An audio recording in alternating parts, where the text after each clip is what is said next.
committees are therefore directed to ensure strict adherence to due process in considering the proposed amendments during the joint sittings. Finally, this matter being one of immense importance and public interest, the committees are directed to undertake the assignment expeditiously and submit a report to the House within 45 days from today. I thank you.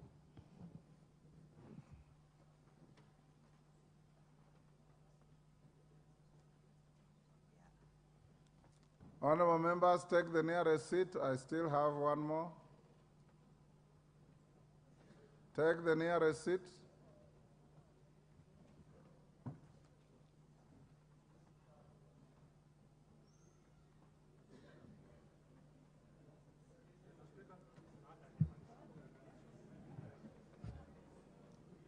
Honorable members, allow me to recognize members of the East African Legislative Assembly attending the third meeting of the second session of the Fifth Assembly in Nairobi. Honorable members, I wish to introduce to you a delegation of members of the East African Legislative Assembly, EALA, who are seated in the Speaker's row and the Speaker's gallery. The delegation is led by the Speaker of the Assembly, the Right Honorable Joseph Ndakitrutimana. Welcome, Mr. Speaker. Sorry for mispronouncing your name. Also present are the ex-officio members, including the Honorable Deng Alor Kwol, Minister of East African Community Affairs from South Sudan and Chairperson of East African Council of Ministers. Is he in the gallery? Deng Alor?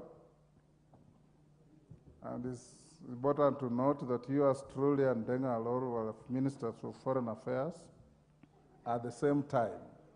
Him for the Sudan and yours truly for your country. The Honorable Penina Malonza, Cabinet Secretary, Ministry of East African Community, Asals and Regional Development of Kenya. The Honorable General Retired James Kabarebe, Minister of State for Foreign Affairs in charge of regional cooperation from the Republic of Rwanda. The Honorable Dr. Peter Mutuku, Secretary General, East African Community. The Honorable Dr. Anthony Kafumbe, Counsel to the Community, East African Community. Honorable members, while I may not recognize every member present by name, I wish to acknowledge the regional chapters represented by the following chapter chairs. From the Republic of Burundi, the Honorable Karerwa Mamo, Chair Chapter and Member EALA. From DRC, Democratic Republic of Congo, the Honorable Musirika Nganiza Dorothy, Chapter Chair and Commissioner. From the Republic of Kenya, the Honorable Hassan Omar, Chapter Chair, a former senator in this republic. From the Republic of Rwanda, the Honorable Ambassador Fatuma Nyirakobwa Ndagiza, Chair, Chapter and Commissioner. From the Republic of South Sudan, the Honorable Dr. Leonardo Ann Ito, Chair of the Chapter. From the United Republic of Tanzania, the Honorable Kiziga Angela Charles, Chair of the Chapter and Commissioner. From the Republic of Uganda, the Honorable Odongo George Stephen, Chair of the Chapter and Commissioner. They are accompanied by various members of staff led by Deputy Clerk, Mr. John Mutega. The members are in Nairobi, where they are holding the third meeting of the second session of the Fifth Assembly, which commenced this week and will run from 3rd to 20th March 2024, right here at the Parliament buildings. We have allocated them the mini chamber at County Hall as their chamber for their deliberations, and various committee rooms. This meeting, which involves both plenary and committee sittings, is held on rotational basis among the East African Community member states in accordance with the provisions of Article 55 of the Treaty for the establishment of the East African Community. Honorable members, the sittings will, amongst other things, deliberate on important regional matters, legislations proposed for harmonization, and strategies to bolster socio-economic development within the East African region. In addition, EALA commitment to promoting the principles of good governance, democracy, and regional peace will remain at the core of the House discussions during this critical session. Indeed, the meeting was officially opened and addressed by His Excellency Dr. William Samoei Ruto, CGH, President of the Republic of Kenya, and Commander-in-Chief of the Defense Forces during a special sitting held today morning, Tuesday, 5th March 2024. Honorable members, on my behalf and that of the whole National Assembly, I welcome the members of the EALA to the country and wish them fruitful engagements during their sittings in Nairobi. I thank you. Yes, Ruku, what is the issue? Thank you, Mr. Speaker. Mr. Speaker, I rise to seek whether it is possible. I spent quite a number of days or months to look into Election Act of 2011, and I proposed a number of amendments which I forwarded to the legal department of this House, and the proposed amendment of Election Act at the stage of me signing so that it can go to the committee of JIRAC. Is it possible for the proposed amendment, my amendment, to be part and parcel, to be included in your direction of the election amendment bill, which is coming from NADCO report, Mr. Speaker?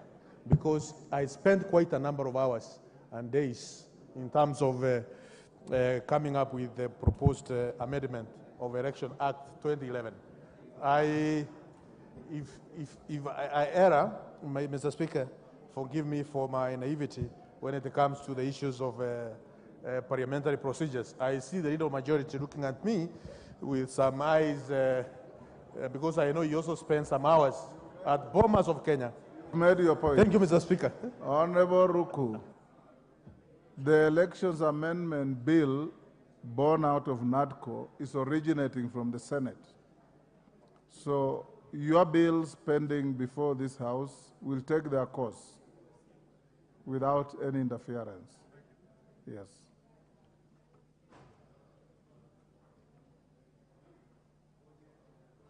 Just hold. Majority lead. Hold.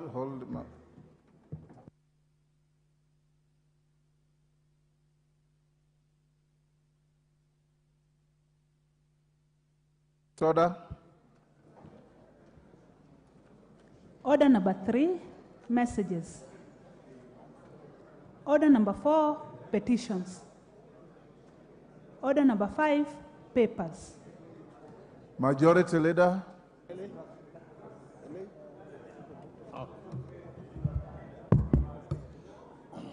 Thank you very much, Honorable Speaker. Honorable Speaker, on behalf of the Leader of Majority, I beg to lay the following papers on the table of the House today, Tuesday, March 5th, 2024.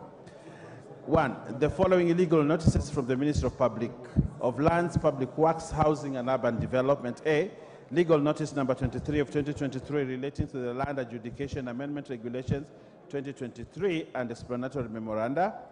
B. Legal notice number 24 of 2023 relating to the Physical and Land Use Planning Fees Amendment Regulations 2023 and explanatory memorandum.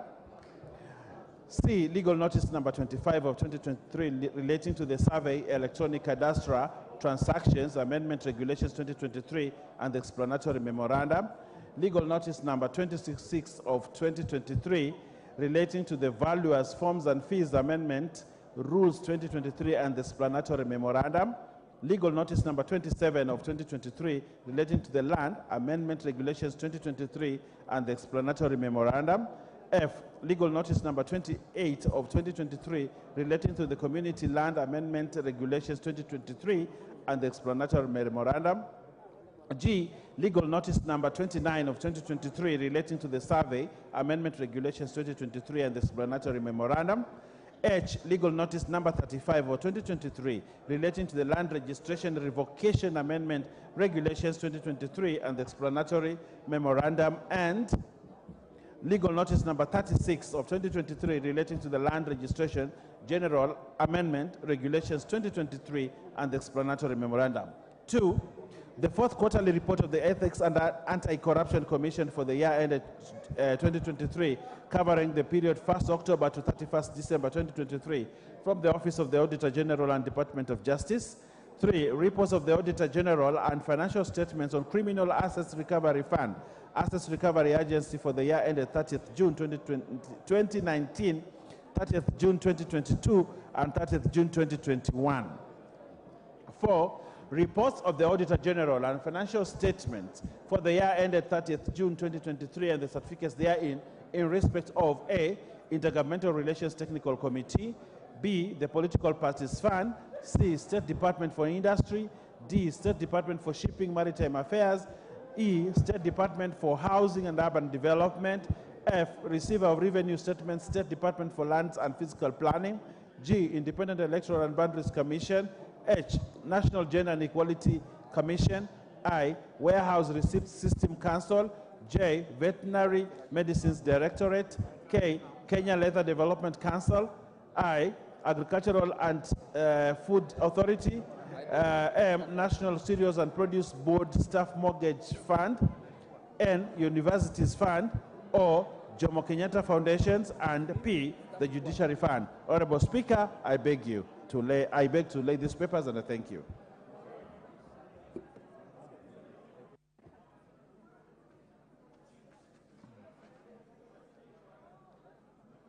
Before we go to order number 6, Honorable Dr. Bukose has requested me to raise an issue at order number 5. I'll grant him an opportunity. All the honorable members on their feet, take your seats.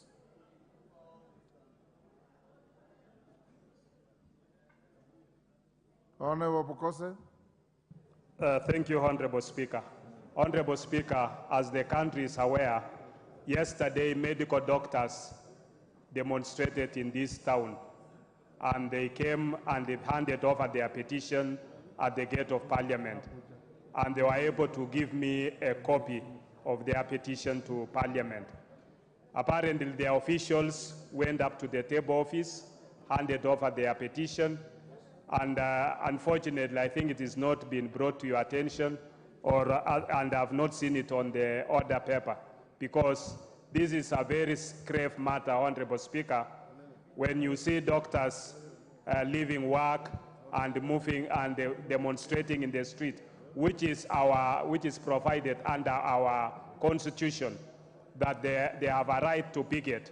Honorable Speaker, as you are aware, recently they went to the Ministry of Health, and their protest centered on issues about posting of interns, issues about absorption of medics on universal health care, on permanent and pensionable, and thirdly, Honorable Speaker, on issues about training. This has taken long, and their petition was handed over here, so I was expecting that I'm requesting that you give direction, Honorable Speaker, so that this petition can be expeditiously resolved and our doctors can go back to their duties. Thank you, Honorable Speaker. Honorable Ichungwa, the issue raised by Dr. Bukose, I think I can direct that tomorrow morning, Deputy Speaker, you'll allow Dr. Bukose to present that petition to the House and give it the normal 30 days. Order, Karemba. Take your seat. The Honorable Deputy Speaker will allow you in the morning. The clerk will assist you to recast and frame the petition properly so that you can present it to the House, if you agree to be the agent of necessity for the doctors. Thank you, Honorable Speaker. Order number 6. Order number 5, sorry. Chairperson, Budget and Appropriations Committee, Honorable Ndindi Nyoro. Thank you very much, Honorable Speaker. Honorable Speaker, I beg to lay the following paper on the table of the House today, Tuesday, 5th March 2024. The report of the Budget and Appropriations Committee on the Budget Policy Statement, that is BPS, for the financial year 2024-2025, and the medium term, and a compendium of departmental committee reports on the 2024-2025 budget policy statement. Thank you very much, Honorable Speaker. Honorable members, that BPS order, the BPS, which is a very important item in your calendar in every year, has been tabled, and the House Business Committee has balloted time for it to be debated tomorrow afternoon. It is in the table office, and let's not hear any member coming here tomorrow complaining that I have not read the report. It is in the table office. Each one of you is free to pick the report. You can also visit the website of Parliament. It is posted. Read through and come and debate from a point of knowledge and information. Because we have members who keep on saying we have not read, it is too soon, and so on. Order number 6, go on. Order number 6, notices of motion. Chairman, Budget and Appropriations Committee. Thank you very much, Honorable Speaker. Notice of the motion on the consideration of the budget policy statement for the financial year 2024-2025 and the medium term. Honorable Speaker, I beg that this House adopts the report of the Budget and Appropriations Committee on the budget policy statement for the financial year 2024. Thank you very much, Honorable Speaker. Honorable Speaker, I beg to give notice for the adoption of the motion on the consideration of the budget policy statement for the financial year 2024-2025 and the medium term. That this House, Honorable Speaker, adopts the report of the Budget and Appropriations Committee on the budget policy statement for the financial year 2024-2025 and the compendium of departmental committee reports on the 2024 budget policy statement laid on the table of the House on Tuesday, 5th March 2024, and pursuant to the provision of Section 25(7) of the Public Finance Management Act 2012 and Standing Order 232(9) and 10, that A, approves the budget policy statement for the financial year 2024-2025, B, approves the ceilings for the financial year 2024-2025 budget as contained in the first schedule of the report, and B, makes the policy and financial resolutions contained in the report. Thank you very much, Honorable Speaker. Thank you, Chairman. Next, Chairperson, Special Funds Accounts Committee.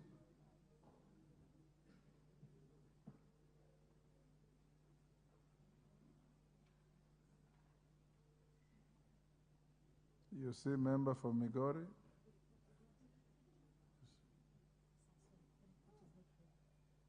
Go and say it on the microphone.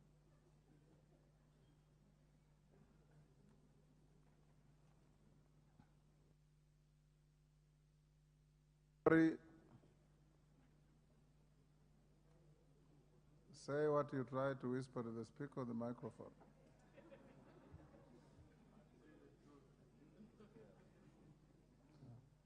Give the Honorable Fatuma the microphone. There you are, Fatuma. Thank you, Honorable Speaker. We kindly request to give us a few moments. Our report is not yet ready. When you say a few moments, this afternoon, tomorrow, next day, what are you asking for? Sir, can you give me a few minutes? I confirm with the Secretariat. We had a meeting that ended a bit late with the PS for Interior, so we were not able to finish in good time. Will you be ready tomorrow? Yes, sir, we'll be ready tomorrow. Okay, I direct that the matter appears on the order paper for tomorrow afternoon. Next order. Order number 7, questions and statements.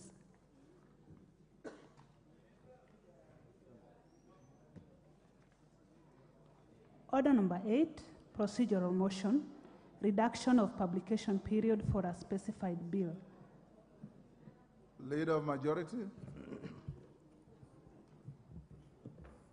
Thank you, Honorable Speaker. Honorable Speaker, I beg to move that pursuant to the provision of Standing Order 121C, this House resolves to reduce the publication period of the Independent Electoral and Boundaries Commission Amendment Bill, National Assembly Bill number 10 of 2024, from 14 days to 1 day.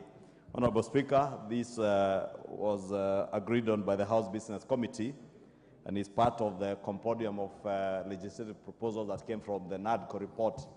And appreciating, Honorable Speaker, that we do not have a functional IEBC, and it's rather urgent that we establish a new commission. We want to reduce this publication period from 14 days to 1 day, so that the members of public from Banisa constituency could eventually see some hope and have some light at the end of the tunnel that they may be able to have their by-elections for a new member of parliament to accord them the opportunity to be represented. With those few remarks, Honorable Speaker, I beg to move and request the Honorable Robert Mbui, on behalf of the Leader of Minority, to second the motion. Robert. Mr. Speaker, I second. Thank you. Honorable members, take your seat. I propose the question that pursuant to the provisions of Standing Order 121C, this House resolves to reduce the publication period of the Independent Electoral and Boundaries Commission Amendment Bill, National Assembly Bill number 10 of 2024, from 14 days to 1 day. I put the question. Honorable members, I now put the question at order number 8, which is that pursuant to the provisions of Standing Order 121C, this House resolves to reduce the publication period of the Independent Electoral and Boundaries Commission Amendment Bill, National Assembly Bill number 10 of 2024, from 14 days to 1 day. As members of that opinion say aye. Aye. Will those of the contrary opinion say nay? The ayes have it. Next order.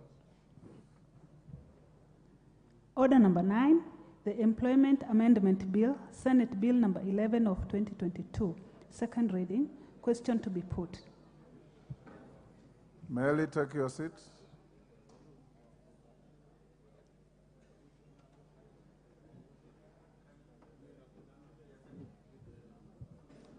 Honorable members, I now put the question at order number 9, which is that the Employment Amendment Bill, Senate Bill number 11 of 2022, be now read a second time. As members of that opinion say aye. Will those of the contrary opinion say nay? Nay. The nays have it.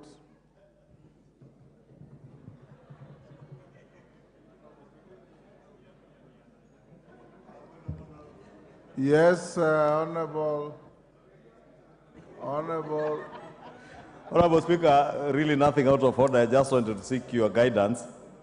On account of that vote, Honorable Speaker, this bill having emanated from the Senate is bound to go into mediation. But I don't know, Honorable Speaker, if it would be in order for the chair of the committee for labor, the Honorable Karemba, to engage with the proposal of this bill. I was watching from my office, Honorable Speaker, when members were debating this particular bill, and not a single member in this House supported that bill. Everybody who spoke, 90%, opposed this bill. And therefore, I was wondering, instead of spending the House's time on mediation, probably you direct the chair of the committee to engage with the proposal of the bill in the Senate to consider withdrawing this bill altogether. Thank you, Honorable Speaker. I will give you direction tomorrow afternoon. Next. Order number 10, the Independent Electoral and Boundaries Commission Amendment Bill, National Assembly Bill number 10 of 2024, first reading. A bill for an act of Parliament to amend the Independent Electoral and Boundaries Commission Act 2011 and for connected purposes. Next. Order number 11, motion, appointment of members to the Committee of Powers and Privileges. Chairperson, Committee on Selections, Majority Leader. Thank you, Honorable Speaker.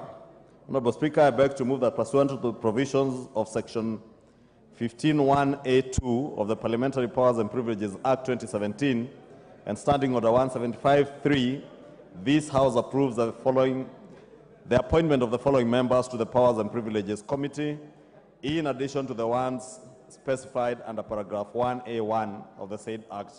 1, the Honorable Joseph Lekuton, CBS MP. 2, the Honorable Farah Maalim, EGH MP. 3, the Honorable Festus Mwangi Kinjuri, MP. 4, the Honorable Samuel Moroto Chumel, MP. 5, the Honorable Edward Wakili Mureu, MP.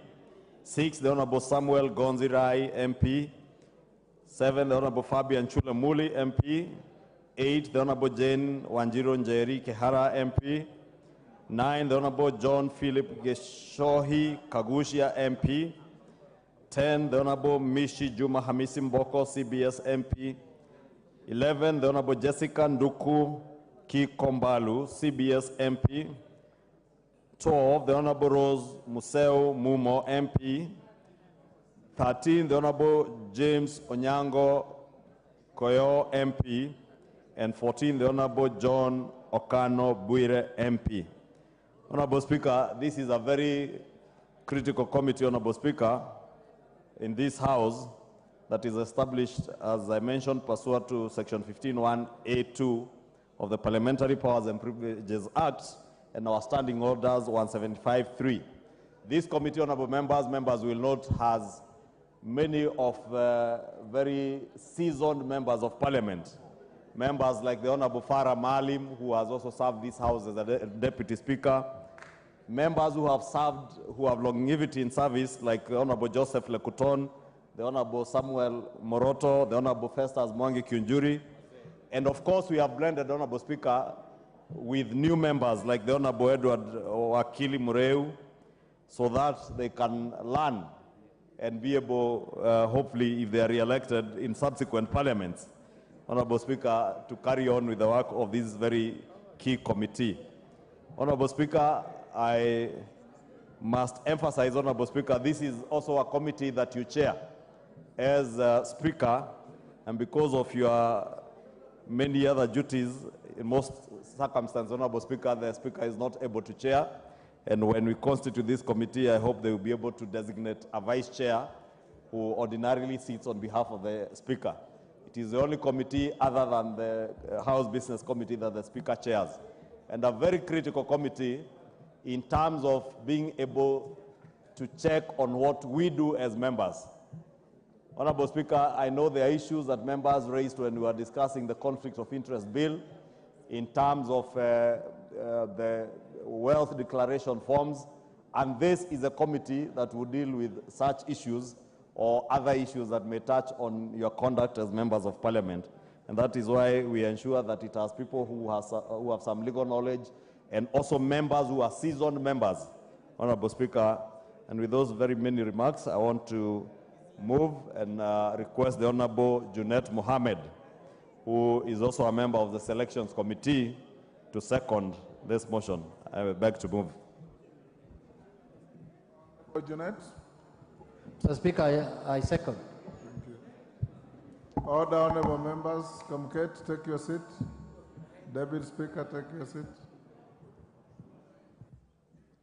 Honorable members, I now propose the question at order number 11, which is that pursuant to the provisions of Section 15(1)(a)(2) of the Parliamentary Powers and Privileges Act 2017 and Standing Order 175(3), this House approves the appointment of the following members to the Powers and Privileges Committee, in addition to the one specified under paragraph 1A(1) of the said Act. Honorable Joseph Lekuton, CBS MP, Honorable Farah Maalim, EGH MP, Honorable Festus Mwangi Kiunjuri MP. Is in Kiunjuri in EGH? Yes.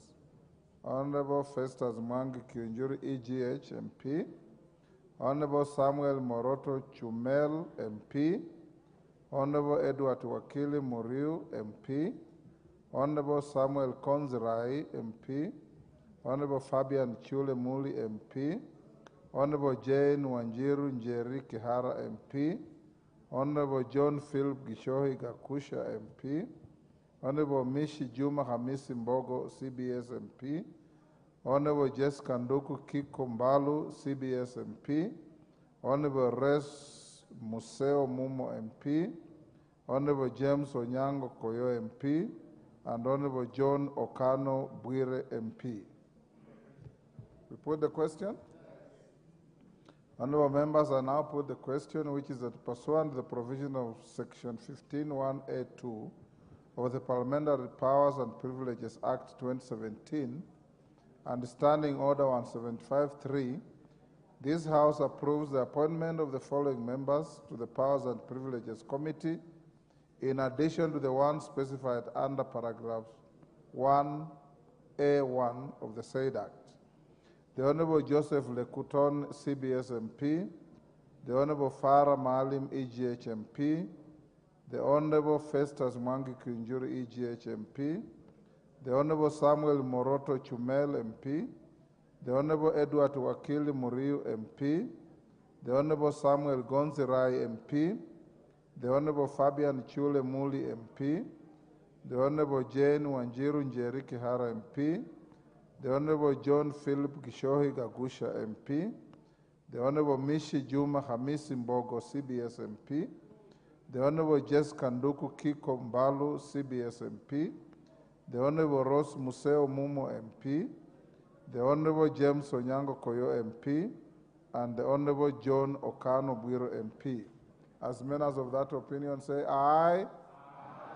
Will those of the contrary opinion say nay? The ayes have it. Next. Order. Order number 12, motion, appointment of members to the Committee on Members' Services and Facilities. Majority Leader. Thank you, Honorable Speaker. Honorable Speaker, I beg to move that pursuant to the provisions of Standing Order 175(3) and 212(b), this House approves the appointment of the following members to the Committee on Members' Services and Facilities.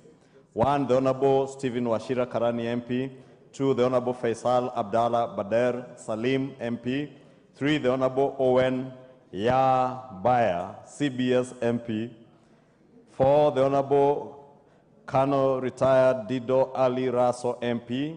5, the Honorable Peter Lochakapong MP. 6, the Honorable Brighton Leonard Yegon MP. 7, the Honorable Anne Wanjiko Mugo Muratha MP. 8, the Honorable Charity Kadhambi Chepkonyi MP. 9, the Honorable Jerusha Momanyi Mongina MP.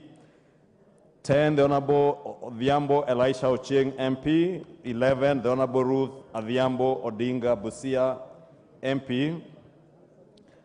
12, the Honorable Robert Ngui Basil MP.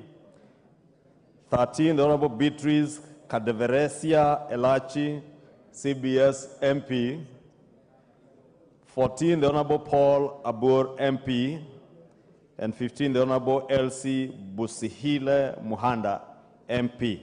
Honorable Speaker, by and large, this committee, again being a sessional committee, we endeavor to maintain the same membership for purposes of institutional memory. And because this committee has done a commendable job, Honorable Speaker, you know, also as the chair of the Parliamentary Service Commission, this is a committee that oversees your commission. And they have done a commendable job in the oversight of the commission. We have seen tremendous progress with the Bunge Towers completion, and we must commend both you as the chair of the Parliamentary Service Commission, the Parliamentary Service Commission, and the meaningful oversight that has been offered by this committee under the able leadership of Dr. Wachira and Honorable Faisal. And I want to urge all members of this committee to continue the good work they are doing in ensuring that members are comfortable as they carry on with their work as members. Honorable Speaker, allow me also, as I conclude, to inform the House, Honorable Speaker, what we indicated in the House Business Committee. And it is important that we get everybody's attention, including the member for Aldai, the Honorable Miriam Keitani, and the member for Manyata, the Honorable Mukunji, who are making noise behind me and making it impossible for me to say what I am saying. That, Honorable Speaker, we have indicated that immediately after the short recess, the Selections Committee shall be sitting to re-evaluate the performance of members in committees. And I say re-evaluate because an evaluation process will mean not just attendance, but how actively you participate in committee sittings. Two, Honorable Speaker, we have also purposed as leadership to also look at members' attendance in the chamber. Because we have a challenge, Honorable Speaker, many a times having the Speaker to sit on his seat and wait for members for 10 minutes to find their way to the chamber at 2:30. Yet we all know that the House begins at 2:30 p.m. Therefore, your participation in the chamber, your participation in committees, and how actively you participate in committees, because chairs have also indicated that there are members who appear in committees, sign, and exit. That is not participation. That is attendance. Therefore, we are evaluating your active participation in committees as we, since we are almost mid-term now, we evaluate who is keen on participating in the committee that they were nominated to participate in.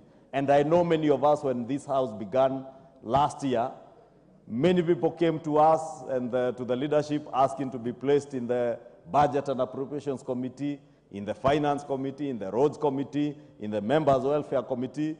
But then a year down the line, you have attended only 3 meetings of that committee. Yet there are members who have no opportunity to serve in that particular committee, but they would use that opportunity and be active in the engagements of the particular committee that you are not attending. Therefore, just to give notice to members that it will not be business as usual, we have agreed within the liaison committee, chairs will share with their leadership, with their whips, the members that they have particular problems with in terms of active participation in committees. And we'll be asking you that immediately after the recess, you also do agree with us that we enhance the efficiency of the House in processing business by having members who are really keen on attendance of committee meetings and also participation in the House. With those many remarks, Honorable Speaker, I beg to move and request the Honorable Junet Mohammed once again, since he was very active in the Committee on Selections and also as whip in the minority, to second. Honorable Junet. Mr. Speaker, stand to second. Having second, Mr. Speaker, seconded. Mr. Speaker, this Committee of Members' Welfare and Facilities, it's a very, very important committee, Mr. Speaker, in this House. And many members don't want to be members of this committee. They think this committee is just about mandasi and tea. This is one of the most, because this is the committee that makes sure we have good facilities in this parliament. This is the committee that makes sure that we have good tea, good mandasi, everything, and this place is hospitable, Mr. Speaker. Mr. Speaker, last week, there is a member who came to my office, Honorable Paul Abur, and he's in this committee. And Mr. Speaker, he was shedding tears, saying, how can I be in members' welfare and facilities only? And then we have to give him now a departmental committee. Mr. Speaker, members underrate this committee. I remember in the last two parliaments, that 11th and 12th parliament, Honorable Jacobi Bidiwo used to be only in this committee. He used to say he wants to serve only in the members' welfare and facilities. In the last parliament, Mr. Speaker, some of the distinguished members who serve in this committee is none other than the majority leader, Honorable Ishungwa. And I remember when the names were being passed on the floor here, I told him, Ishungwa, from today, if my tea is not very good, you are in trouble. And he took the task very well, and we had good tea. Because, Mr. Speaker, members spend a lot of time outside their homes in Parliament. They spend here almost 12 hours, 13 hours in a day, working. So, Mr. Speaker, this committee should also do a good job.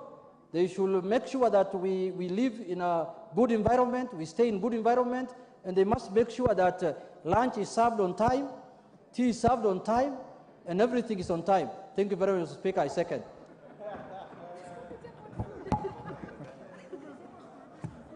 Thank you, Honorable Jeanette. Honorable members, I now propose the question, which is that pursuant to the provisions of Standing Order 175.3 and 212B, this House approves the appointment of the following members to the Committee on Welfare, on Member Services and Facilities.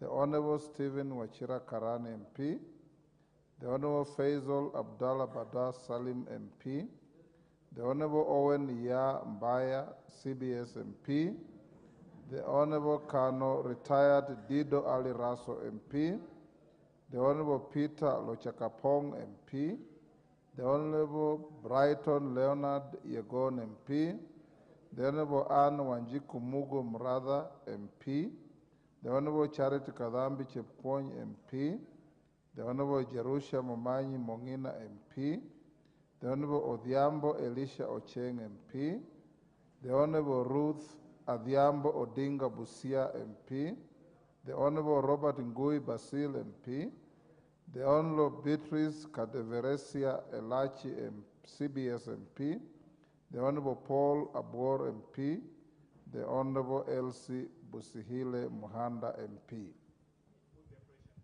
We put the question.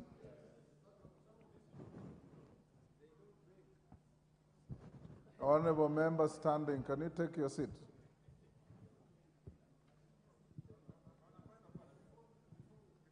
Yes, Honorable Kajwang.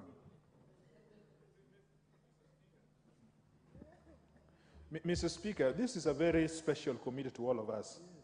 It is the reason I am alive today. If there was somebody minded that I should leave Ruaraka, very little of Valium would get me out of this place. Is it possible, Mr. Speaker, for you to use Standing Order number 1 and make these people stand up if they are here in the chamber so that we know them very well? Because there is no other committee that is more important than this committee in the life of a member in this House. If they are in the House, Mr. Speaker, would I be asking too much if you ask them to rise so that we see them in their places? Or we meet at our usual places. Because some of them we don't meet in our usual places, so we are hardly, we have not familiarized each other in those places. I presume to know your colleagues.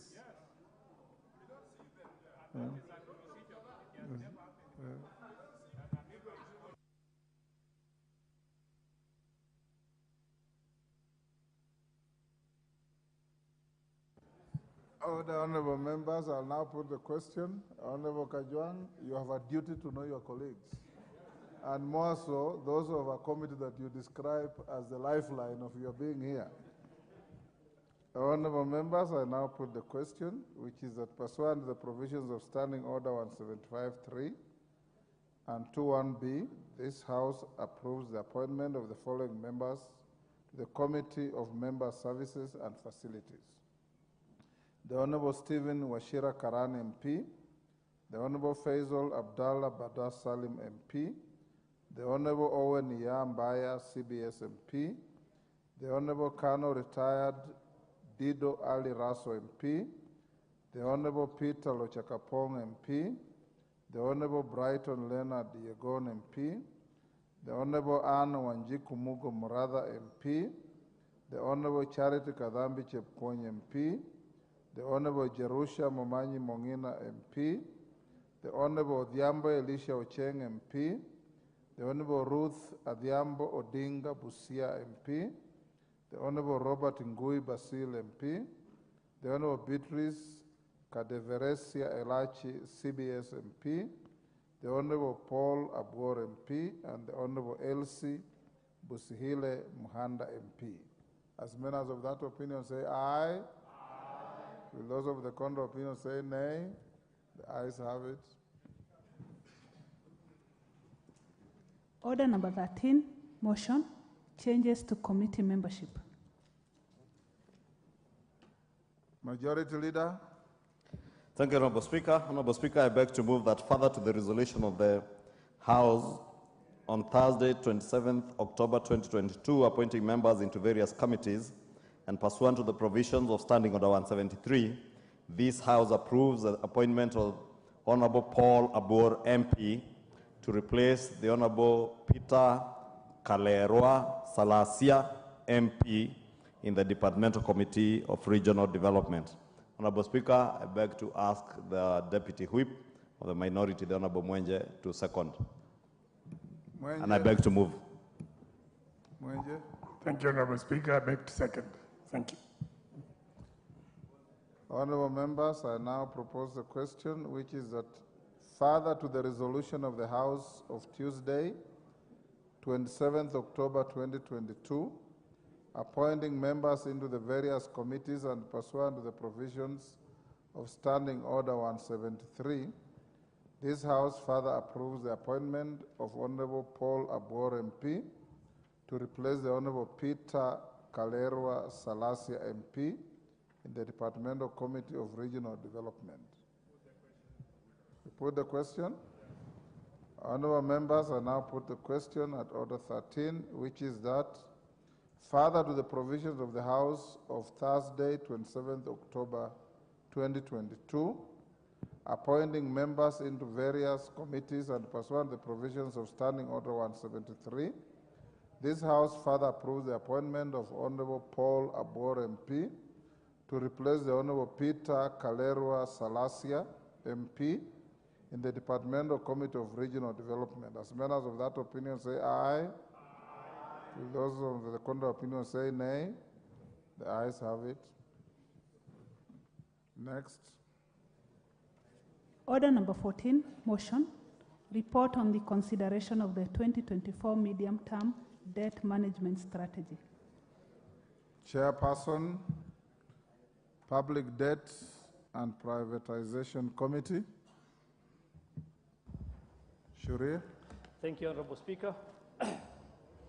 Honorable Speaker, I beg to move that this House adopts the report of the Public Debt and Privatization Committee on its consideration of the 2024 medium-term debt management strategy, laid on the table of the House on Thursday, 29 February 2024, and pursuant to the provisions of Section 15.4 of the Public Finance Management Act 2012 and Standing Order 232A 7 and 8. A, approves the 2024 medium-term debt management strategy, and B, makes the policy and financial resolutions contained in the schedule to the order paper. Honorable Speaker, this is the second report of the medium-term debt management strategy to be considered by the Public Debt and Privatization Committee in the 13th Parliament.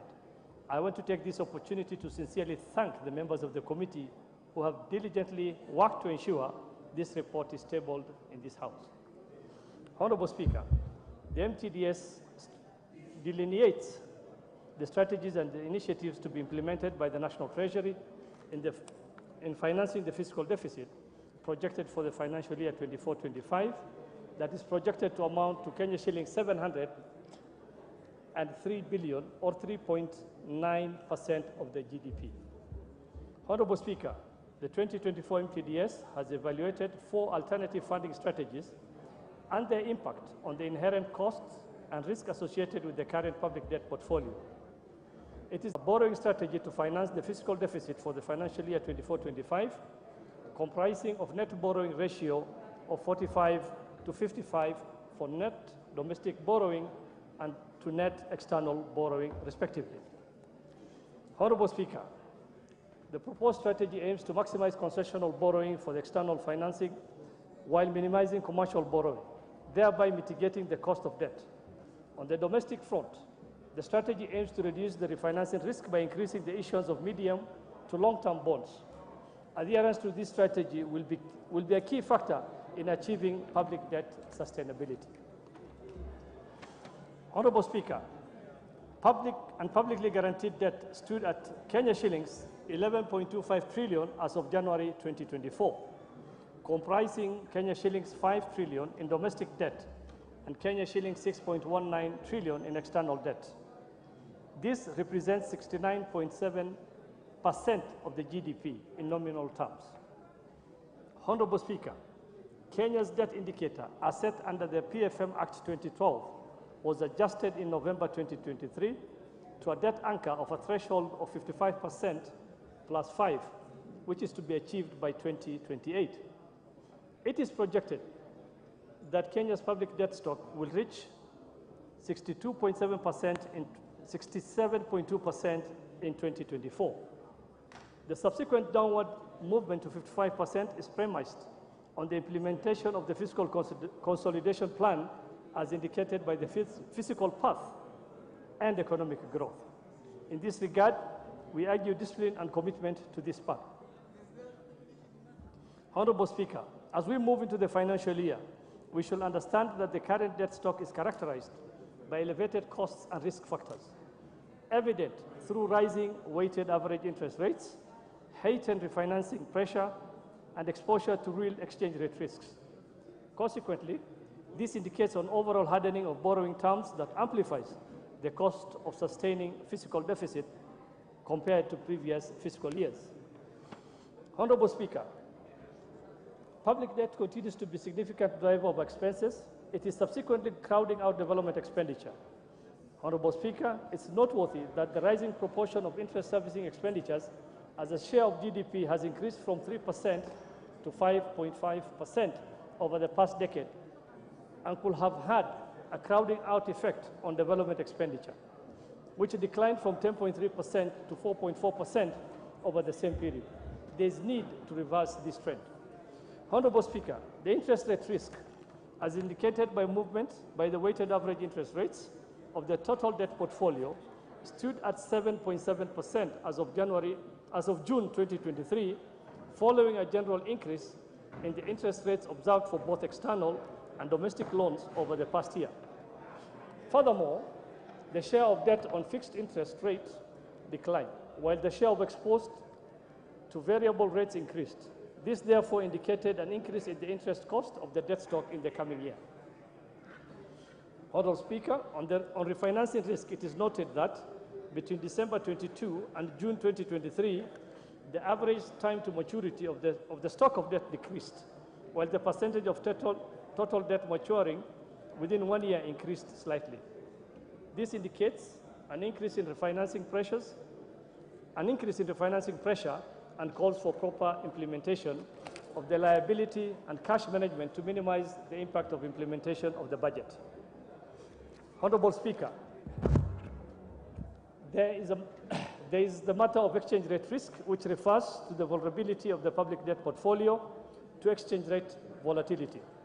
A review of the valuation effect following the depreciation of the Kenya shilling against the US dollar and the euro, which jointly account for 88% of the denomination of the debt stock, resulted in an increase of debt stock by over Kenya shillings 800 billion in the debt stock. Honorable Speaker, given these circumstances, conventional debt management policies may prove inadequate in addressing the challenges faced by the country, such as the accumulation of undisbursed loans that necessitate annual payment of commitment fees, possible inefficiency in utilizing borrowed resources, and a growing level of contingent liabilities. Therefore, heightened vigilance in debt management and adherence to the fiscal consolidation measures is imperative. Honorable Speaker, after the deliberation and consideration of the contributions by various stakeholders, the committee gives the following non-financial proposals. One, that in the next medium-term expenditure framework cycle, the National Treasury ensures consistency between the medium-term debt management strategy and the budget policy statement regarding the optimal borrowing strategy and the fiscal consolidation path.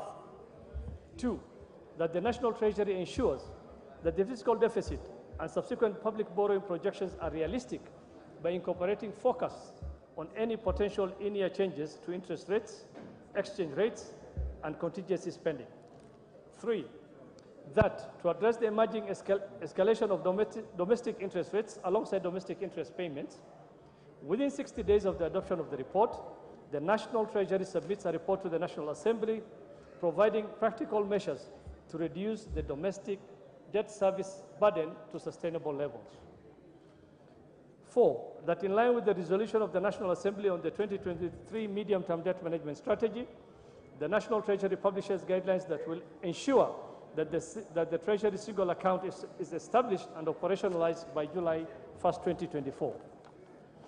Honorable Speaker, five, that within 30 days of the adoption of the report and subject to Section 50 of the Public Finance Management Act 2012, amended in 2023, the National Treasury submits a comprehensive report to the National Assembly on the breach of the debt anchor of 55% plus 5 of GDP and the remedial measures undertaken to ensure adherence to the debt threshold. Six, that in order to promote fiscal sustainability, reduce debt distress, and to slow debt accumulation, any deviation from the medium-term fiscal deficit path designed by both the budget policy statement and the MTDS, and any resultant readjustment to loan financing should be pre-approved by the National Assembly.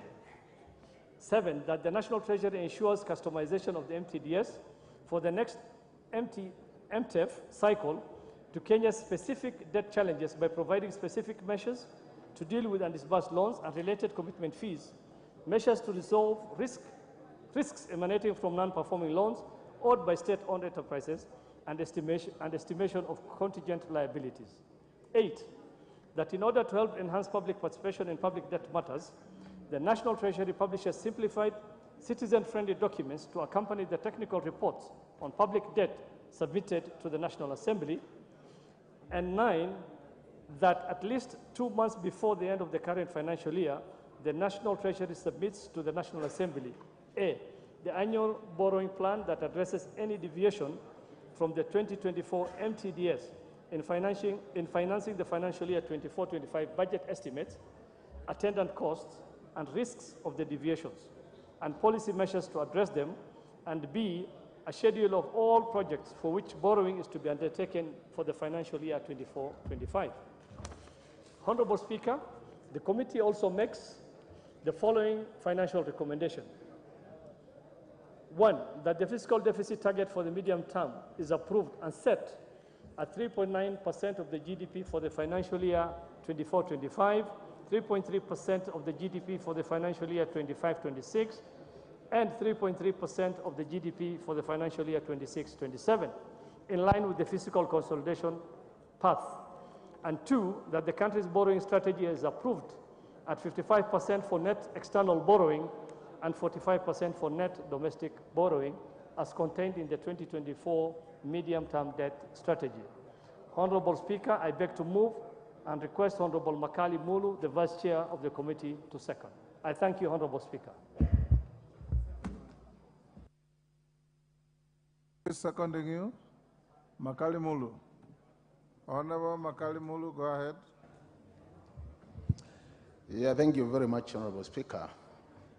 Honorable Speaker, I want to start by thanking my chairperson for moving this important motion. And before I get to the body of the report, Honorable Speaker, I want to make some opening remarks, Honorable Speaker. Honorable Speaker, first I want to thank you, your office and the office of the clerk for allowing us as a committee this time to present this report to the House before the chair budget presents the budget policy statement. This is very critical, Honorable Speaker, because whatever budget deficit we are going to agree, Honorable Speaker, should inform the budget policy statement so that as a House, we are seen to be aligned. This is the two committees, the Committee on Budget and the Committee on Public Debt and Privatization.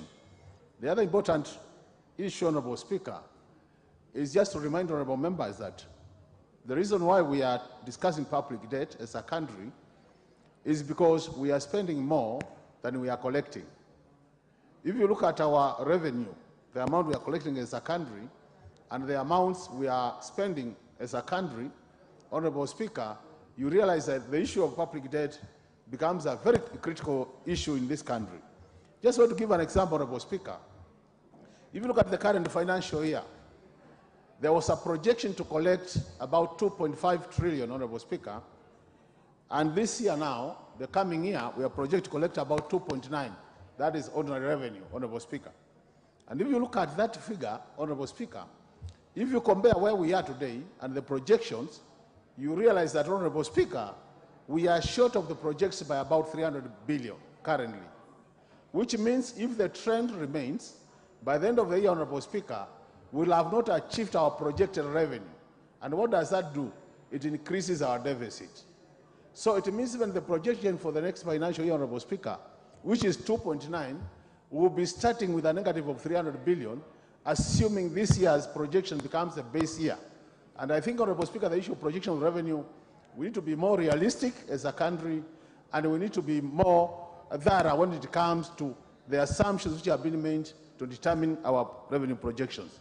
The other important point, Honorable Speaker, is the issue of expenditure. We have said many times, Honorable Speaker, as a country, we need to look at the expenditure side of the equation, because the more you spend, the more you increase the budget deficit. So we need to be sure as a country that we focus on what I will call core expenditure items, Honorable Speaker, so that when we spend, we must look at the items which you're supposed to spend on and make sure that they are items which are going to generate more revenue for this country so that we grow the economy. Now, Honorable Speaker, this year, we have done a projection of 3.9 budget deficit. And in total amounts, Honorable Speaker, we project to borrow about 703 billion as a country, Honorable Speaker.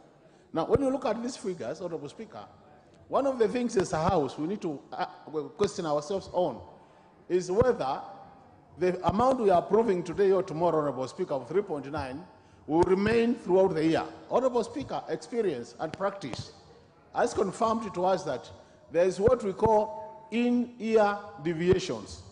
For example, this year, Honorable Speaker, this House approved a budget deficit of 4.4%. As at now, it has been adjusted upwards, Honorable Speaker, to 5.5%. And the question is, in the process of this adjustment, even though it can be justified, but was this House involved in making that decision? And I think, Honorable Speaker, if we have to be effective as a House, because we have a Committee on Public Debt, it is important that where we realize in-year deviations, then these deviations, Honorable Speaker, are also discussed by the House and approved. The other matter, Honorable Speaker, in the process of discussing this, thing, just a few things I want to note. The issue of average interest rates has been an issue. They have increased, leading to more, in terms of total amounts for loans increasing. The issue of average maturity to average time to maturity of loans, Honorable Speaker, is getting shorter, making it worse for us. The issue of exchange rate, Honorable Speaker, is another issue we can't ignore as we discuss public debt matters.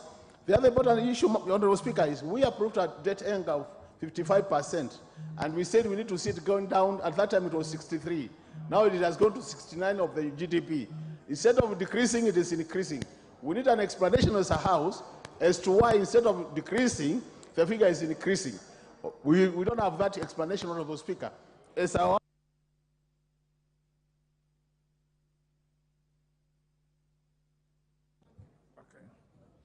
Order, honorable members.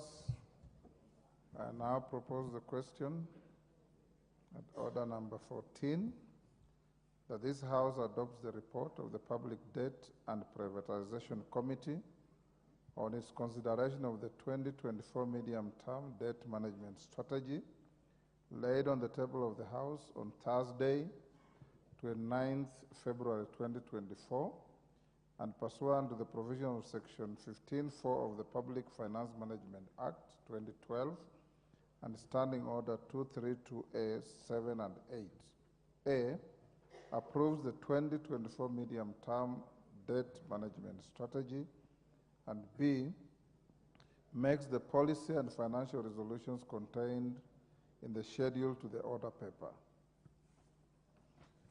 Before I give the contributors, allow me to acknowledge the following schools in the public and speakers gallery. In the speakers gallery, we have Moi Girls School, Nairobi, Kibra, in Nairobi County. And in the public gallery, we have St. Francis Secondary School, Subukia, Nakuru County. On your behalf and on my own behalf, I welcome the students and their teachers to the House of Parliament. Now, honorable members, I see the screen is full. I believe you have logged in on this. Julius Melly, majority, you want to be the first to go? Okay.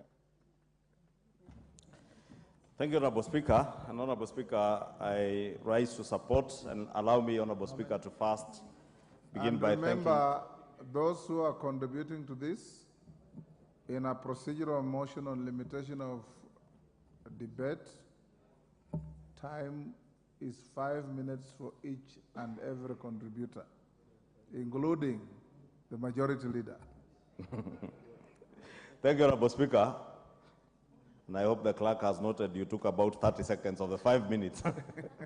Honorable Speaker, I was thanking the chair of the committee and members of the committee, led by Honorable Makali Mulu, who is a very diligent member of this committee, and the chair. Honorable Speaker, I rise to support this report. And many of the recommendations, Honorable Speaker, especially regarding our fiscal consolidation process, from the 3.9 that is envisaged in the next financial year, 24-25, to the 3.3 in the medium term, the 2 years following the next financial year, Honorable Speaker. Honorable Speaker, as we speak about fiscal consolidation, the fiscal consolidation program, Honorable Speaker, will encompass two aspects of it, both revenue generation, and that I'm sure the Finance Committee will later in the year be bringing their Finance Bill 2025 that will deal with matters to do with revenue generation. But more importantly, Honorable Speaker, is on expenditure and how we are able to rationalize our expenditure as a country. And this is where we've had a huge challenge. And if you listen to what the Honorable Makali Mulu was saying, the media changes usually emanate from reviews of our expenditure, Honorable Speaker, where every supplementary budget comes with additional expenditure at the time when revenues are also not growing, but revenues are going down. And I do hope, Honorable Speaker, that the National Treasury this time round will adhere to what the committee and the House is recommending should we adopt this report as it is and the recommendations of the committee as they are. That, Honorable Speaker, if the National Treasury discovers within the year that our revenues are either not performing or improving, then it is imperative that they also review the expenditure side of our budget, because that is a challenge we've had. And the Honorable Dindi Nyoro, our chair of the Budget and Appropriations Committee, I know has been very keen on this, but I want to ask him that this year we must actualize what we say as a House. That because the National Treasury, and indeed not the National Treasury, I heard somebody say the other day that even our counties have borrowed from their big brother in the national government. We are seeing county governments also doing budgets based on projected revenues that are never realizable. In my own county, Honorable Speaker, half year, I think we are at 1 point something billion shillings against a projection of 8 billion shillings, 7.98 billion shillings. And it's impossible in the next half year or 4 or 5 months to the end of the financial year to achieve the revenue targets that they had. And the same happens, Honorable Speaker, for our national government. And therefore, it's imperative that the National Treasury, when they realize KRA is not up to speed in terms of the revenue that they had projected, they review expenditure downwards. Probably, Honorable Speaker, it is time, and the Budget and Appropriations Committee has food for thought on whether do we put an embargo on new expenditure. And I know this has been there, but we need to make sure that additional capital expenditure is checked. Honorable Speaker, the other thing that we must check is our current expenditure. Honorable Speaker, I am seeing in the newspapers advertisements for jobs every now and then in the public service, and many of them may not necessarily be replacements of people who have left their offices, Honorable Speaker. And this, at the end of the day, will lead to very huge recurrent expenditure that will negate the fiscal consolidation that we are trying to pursue. Honorable Speaker, as I conclude, let me say that the National Treasury, as I said, must ensure that fiscal consolidation is not just a term that exists in our books and in these reports, that it is something that they must actualize this time round, Honorable Speaker. And with that, I beg to support.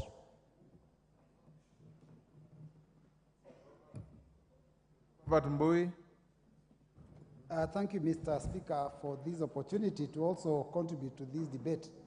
Mr. Speaker, two things come to mind on this issue of our debt strategy. First, I think we must be very, very careful as members of Parliament before we vote what exactly we are voting for. Because this is the beginning of the budget cycle, and if we are not clear about what is happening, we may just agree to things and later on we start complaining. So we must note as members, this is the beginning of the budget cycle, the debt strategy is part of it, and we must be careful what we vote for. Secondly, Mr. Speaker, we also must be careful as politicians what we say, even when it is during campaign time.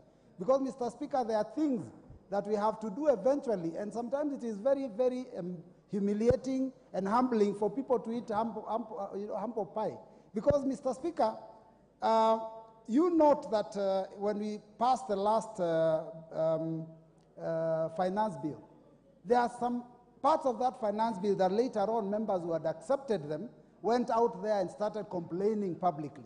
Secondly, Mr. Speaker, when you look at this strategy, it actually, passing this enables and allows the government of Kenya Kwanza to borrow more. And you must remember the promises that were made during the campaign trail. We were told that borrowing, in fact, they demonized the previous head of state, and apparently borrowing was supposedly a very bad thing. And now we are continuing to borrow. We are planning to borrow. We are setting up ourselves to borrow some more money. Mr. Speaker, it is, in fact, I can say that this regime can teach a lot to the previous regime on borrowing, because they are now going further into using other marketing instruments like green and blue bonds, samurai bonds, panda bonds, sukuk bonds, among others. So basically, there is a better and more intention of borrowing from this strategy. But Mr. Speaker, borrowing is not necessarily a bad thing, because even in our own investments, we borrow so that we can do good things with that money. What matters is what exactly do you use the money for? Exactly how do you spend that money? If you borrow and put up an investment that returns, it gives you good returns, then it's a good investment. But Mr. Speaker, if you borrow and consume and use that money for normal day-to-day operations, then that becomes a problem. Mr. Speaker, it's also a problem, and this is what is happening. When you borrow to pay back loans, Mr. Speaker, it is not a good strategy to borrow so you can pay back loans. And unfortunately, I am seeing a tendency where the current borrowing is at a much higher cost than the previous borrowing. So you're borrowing so you can settle loans that were borrowed at lower interest rates, and you are paying higher interest rates based on the plan that is there now. Mr. Speaker, we have to be careful about these things. But Mr. Speaker, I also think it's unfortunate that there is a lot of borrowing from the local market. Mr. Speaker, one of the things that the former president, the late President Kibaki did, is that he stopped borrowing from the local market. Mr. Speaker, immediately that happened, it opened up and stopped crowding out the private sector. So people with businesses were able to take loans from banks. In fact, before Kibaki, even opening accounts with some of these banks, some of these major banks, was almost impossible because even the minimum deposits were so high because they were dealing directly with the government. So, Mr. Speaker, it is actually something that we need to look at. Why allow ourselves or government to borrow from the local market and crowd out the private sector? Mr. Speaker, I also want to point out that Treasury, Mr. Speaker, is not taking this House seriously. And Mr. Speaker, you are aware that several times Treasury has told this House that they will release funds for GAF, for GCDF, and they didn't honor it, I think about 4 times. Mr. Speaker, I'm saying that because if you look at the policy resolutions, they actually confirm what I am saying.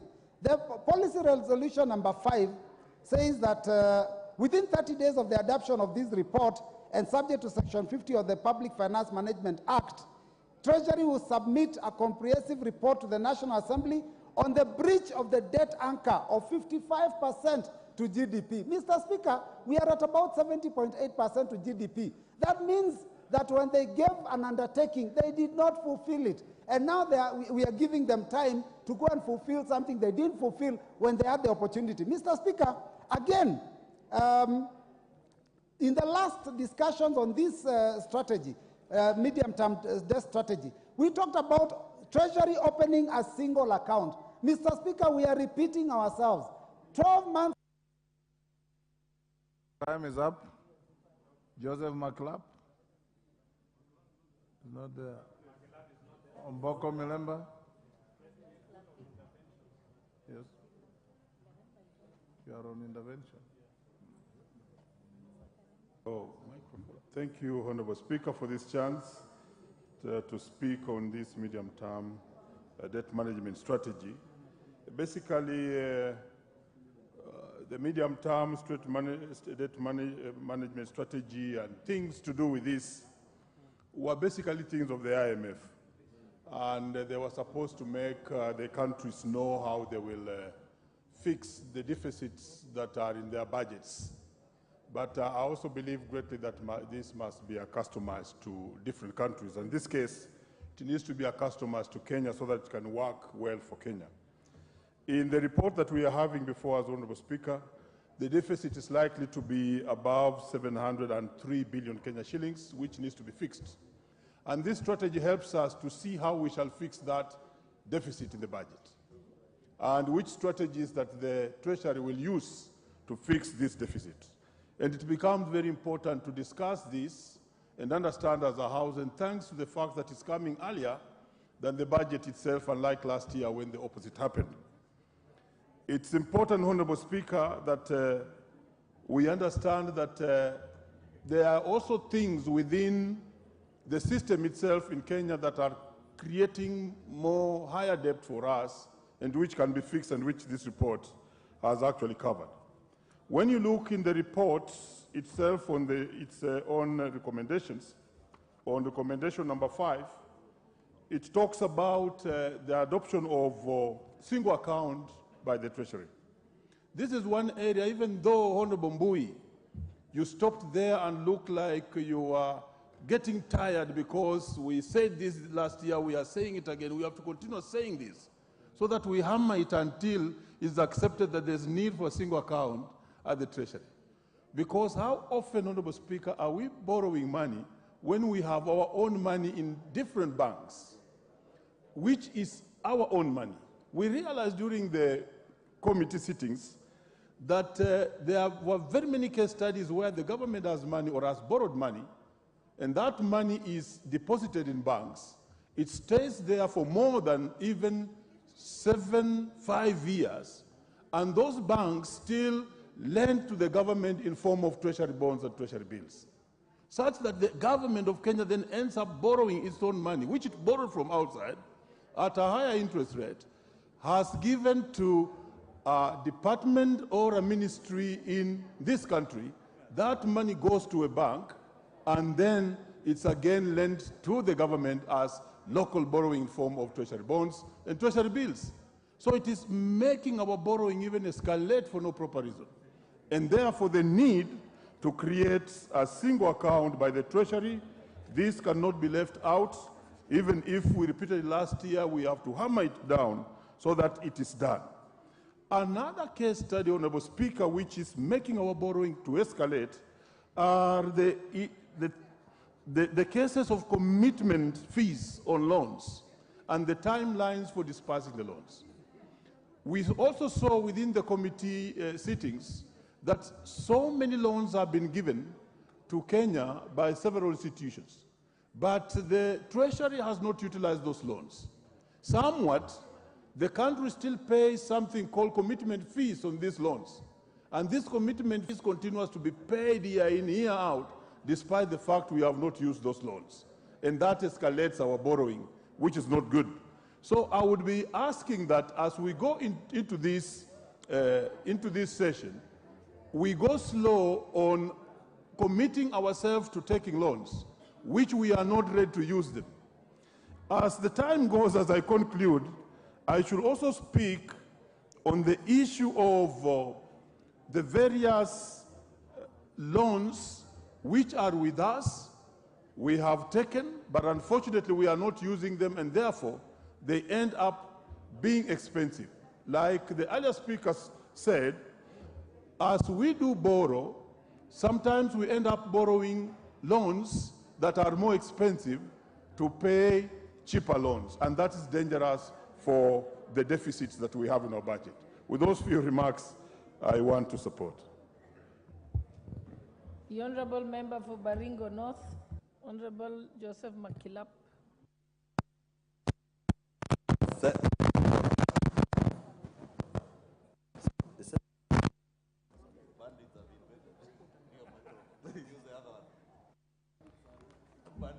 They are engaging. Madam Speaker, thank you for this opportunity. I rise to support this report of my committee. Madam Speaker,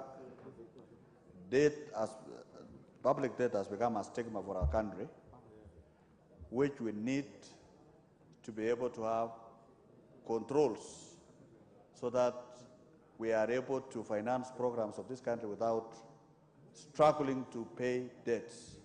Madam Speaker, one thing that we've realized as a committee, which some members have raised, is that there are a lot of money that are pending in various international banks that has been paid as commitment fee to the tune of about 4 billion shillings for loans that we have not received or used. Madam Speaker, you are aware that the BFM Act is very clear that we borrow for development. And if you borrow for development, what is it expected? It's expected that you borrow, inject the money into the economy through some programs that in return will bring on revenue that can be used to finance the next programs. Madam Speaker, in absence of resources pumped into the economy in terms of programs like agriculture, like roads, that are meant to bring back revenue and generate revenue for the economy, Madam Speaker, we shall not be doing much for our country. So we support the implementation and the draft of the proposals that we as a committee have recommended to the National Treasury so that we have value for money. Could you imagine, Madam Speaker, a situation where a commitment fee to the tune of 4 billion, that is enough money to do a road from Parwesa to Koloa in my constituency. That transfers about 3 or 4 constituencies in Kenya. And the money cannot be accessed because the loan has not come forward and no money has come to the economy. Secondly, Madam Speaker, is that borrowing expensive.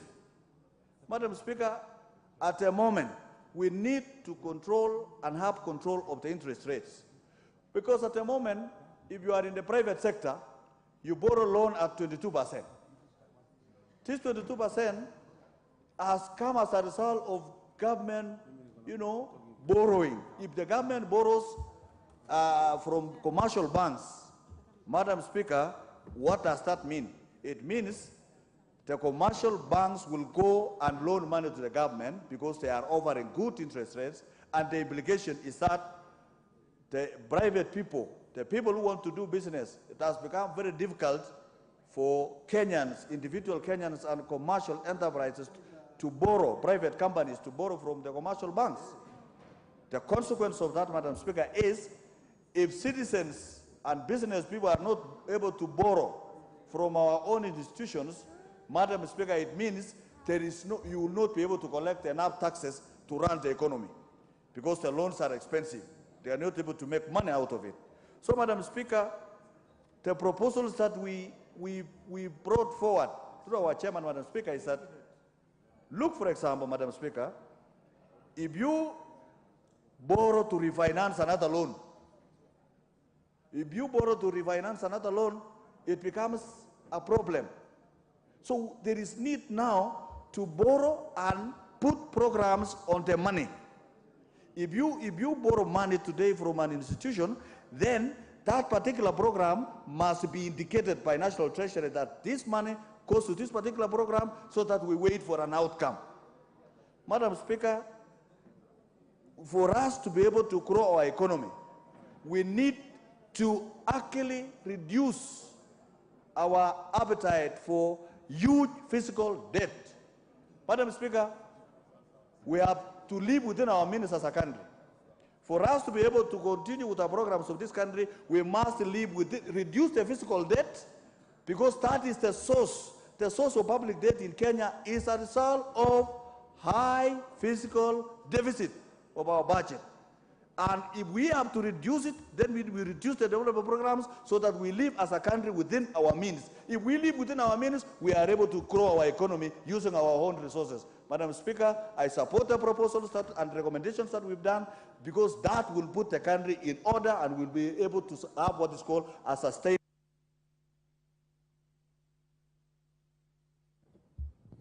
The Honorable Beatrice Elachi, member for Dagoretti North. Thank you, Madam Speaker. Madam Speaker also writes to support this report, to appreciate the work that the committee has done in terms of just looking at how we are as a country and how strained we are in terms of debt, what risks we have, and what we need to do. Madam Speaker, when you look at the report, you realize that the control of budget also brought in very, very serious insights that I think we need to ask ourselves a few questions, regardless of whether we will like her or not. But one thing she brings out very clearly is that there is no way as a government we can spend 4 or 5 billion on debt interest expenses, composed of domestic interest payments worth that money, and then again we come with 300 billion, and that's foreign interest payments worth of 1 or 5 billion. And she questions us and says, if we continue with this trend, Madam Speaker, the country is going to have itself in a distress form. What we need to ask ourselves, Madam Speaker, and Parliament has been given that opportunity to indeed interrogate all these reports, to indeed interrogate the budget. But one thing we are not coming out, Madam Speaker, which this House can help the country, is how do we come out and look at different resources that we have, be it our natural resources, Madam Speaker, our minerals, and ask ourselves, is there a way we can use our minerals to ensure we pay some of these debts, Madam Speaker? Some of these debts, Madam Speaker, we pay and we find ourselves we have not even managed to use. That we are just paying interest on something because we went and we agreed we will borrow, but even the borrowing has not arrived in the country. Time has come, especially in the last administration, that was the biggest challenge, that we have borrowed money and we are unable to spend.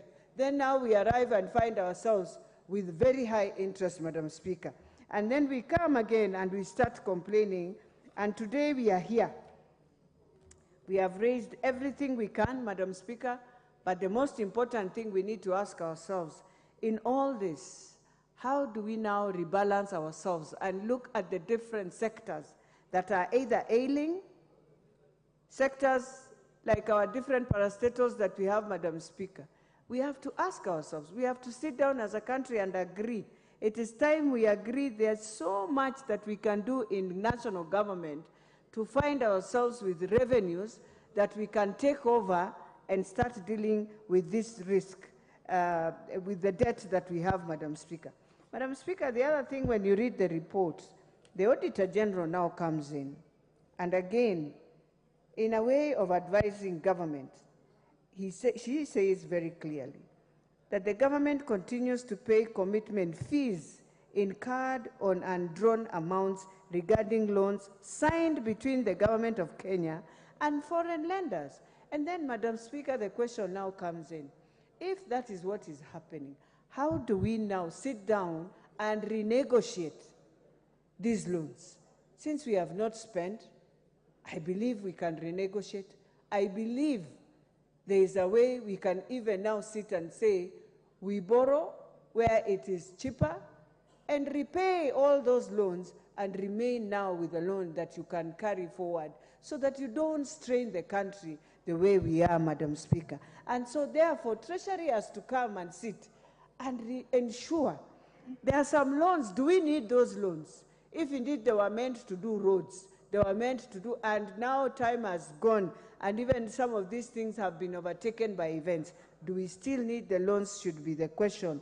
And that is one thing that when we get our budgets, Madam Speaker, we are waiting to see how Treasury is now advising us that yes, we have our budgets, this is the total amount that we want to spend, but we have a framework we are bringing in on how we can relook at ourselves and work within what we have budgeted for, regardless of, I know we will say we need more money than what we want, but we are saying as a country, let us spend what we have.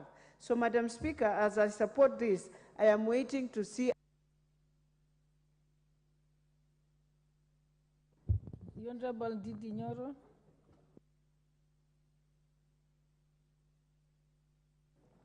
Thank you very much, Madam Speaker. And I first of all want to thank and congratulate the Chairman, Honorable Shurie, of course with the entire committee, even with the Vice Chair, who is also a member of the Budget Committee, Honorable Dr. Makari Muru. Honorable Speaker, I'll be direct to the point because I want to highlight a few things. When we came in as Kenya Kwanza, Honorable Speaker, the President was very categorical that Kenya had to reverse the gear in terms of borrowing. And Honorable Speaker, what we are doing in the Budget Committee, alongside the Debt Committee and the Finance Committee, because we work together, is that gradually we have been able to climb down in terms of the deficit.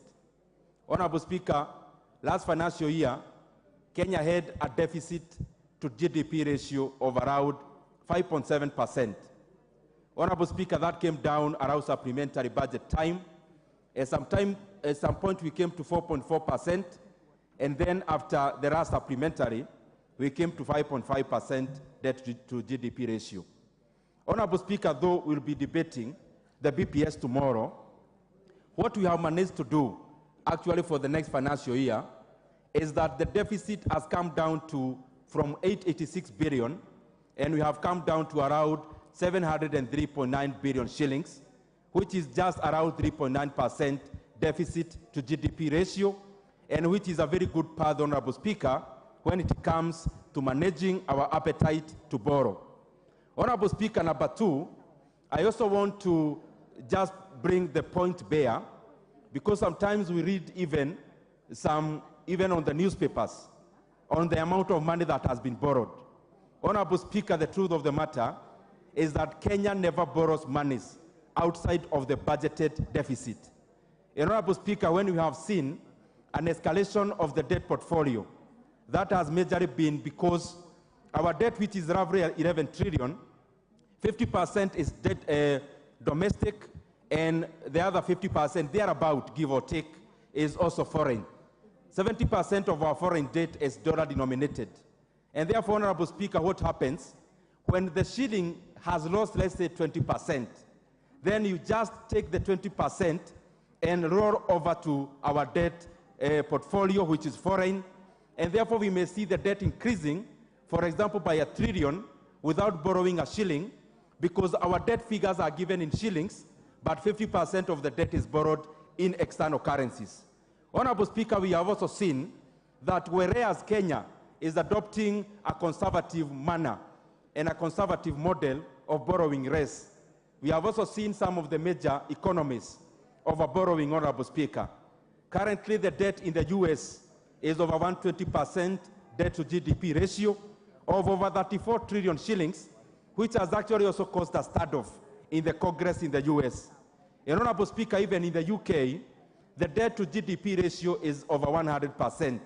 But what we are saying is that we cannot compare our economy to those of the developed economies, Honorable Speaker, because our cost is different, our use is different, and that is why we will continue to borrow less, and because we cannot afford to continue digging the hole of debt. Honorable Speaker, when we talk about debt also, we look at several things. For example, when you go to Japan, Japan has a debt to GDP ratio, which is the highest in the world, of over 250%. But Honorable Speaker, you have to look at the cost. The cost in Kenya now to borrow domestically, just recently we had an infrastructure board of over 17%, Honorable Speaker, which is tax-free. At some point in Japan, for the last 10 years, they have had boards which yield negative, which actually have negative yield, meaning the negative interest rate. And therefore, Honorable Speaker, the more the reason we cannot compare ourselves with those. And Honorable Speaker, because of such kind of blunders, Honorable Speaker, we have been able to see, after our borrowing in Japan, this has led to deflation, and that deflation, Honorable Speaker, has led to the real GDP in Japan has remained the same for the last 30 years, Honorable Speaker, because of our borrowing and also the ramifications of our borrowing. Honorable Speaker, also, Kenya is a gross borrower and a gross, and therefore does not lend to anyone. Some of these big economies, Honorable Speaker, what is reported as gross borrowing, Honorable Speaker, but they also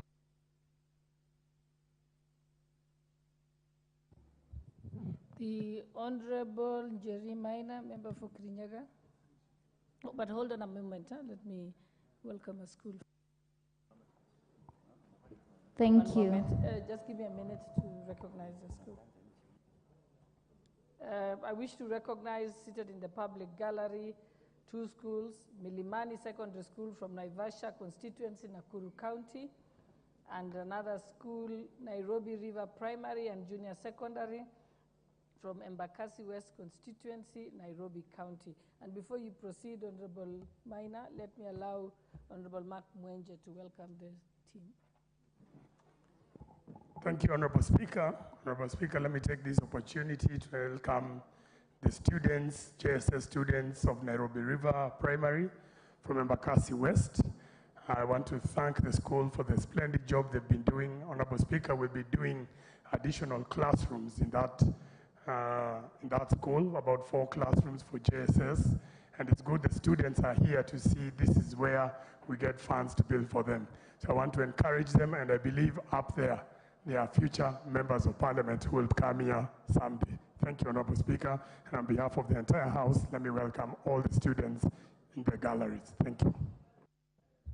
Thank you. May I proceed, Honorable Jerry Minor? Thank you, Honorable Speaker. I rise to support the report by the committee. Honorable Speaker, this House owes a fiduciary duty to the electorate. Honorable Speaker, it is therefore important to examine our medium-term debt management strategy so that we can ensure that any monies are applied accordingly. Honorable Speaker, the ideal situation is that the net external borrowing does not exceed 55% and the domestic borrowing does not exceed 45%. Honorable Speaker, we must therefore examine what are the key priority areas that need funding by this House. Honorable Speaker, we must also continue to ensure that there is a continuity in government projects. Honorable Speaker, cutting down over recurrent expenditure is also something that we should examine. Honorable Speaker, on the fiscal policy that we have must also reflect on the financial constraints of this nation. And that is what I call walking the talk. Honorable Speaker, since the Kenya Kwanza government took office, we have actually borrowed less. I want to disabuse the notion that we have borrowed more as a Kenya Kwanza government. And I want to refer to my good colleague and friend, Honorable Ndindi Nyoro, that what happens is that when the shilling depreciates, the value, and around 70% of our debt is in US dollars, obviously increases, and that is the net effect that we see in the increase of our debt. Honorable Speaker, it is not about the debt, it is about whether the debt is sustainable. Countries like the USA have a debt that is around over 128% of the GDP. As of 2023, they had more than 32 trillion US dollars in debt, Honorable Speaker. The question that we must continuously examine is whether we have a sustainable debt and whether we are able to manage the same for posterity. Honorable Speaker, the G7 nations like Canada, Germany, and the rest have a net debt of around 128%, Honorable Speaker. So we must continuously engage in this conversation to ensure that we examine policies that also do not denigrate our development agenda, but ensure that for posterity we sustain the same and are able to pay our debt. Thank you, Honorable Speaker. The Honorable Donya Doris, member for Kisii. Thank you, Madam Speaker. I rise to support this because there's a time I was a board member at Wendo sugar milling, and I saw over 100 vehicles which are not used. Those are government assets. So I imagined if you moved around the country and you identified the government assets which are not being used, these assets can be sold, Madam Speaker. They make the process more quick so that these, the money that is collected from the government assets can be used to run government activities. Anytime there is borrowing, they say we have to fund such activity, we have to fund such activity, forgetting that we have our own, where we can collect this money and make it run these government projects or government activities. Another thing, Madam Speaker, each borrowing must have a purpose that is serving and an approval. If today I took some loan from any bank in Kenya, I will be given a limit on when to pay that loan and the interest and the purpose and the time that I have to pay for it. So we are never clear on what we want, but it is easy to borrow from other places than to allow a government to give a clear procedure, Madam Speaker, on how they can have its idle assets sold so that we can limit on the amount of money that we are borrowing. Thank you, Madam Speaker.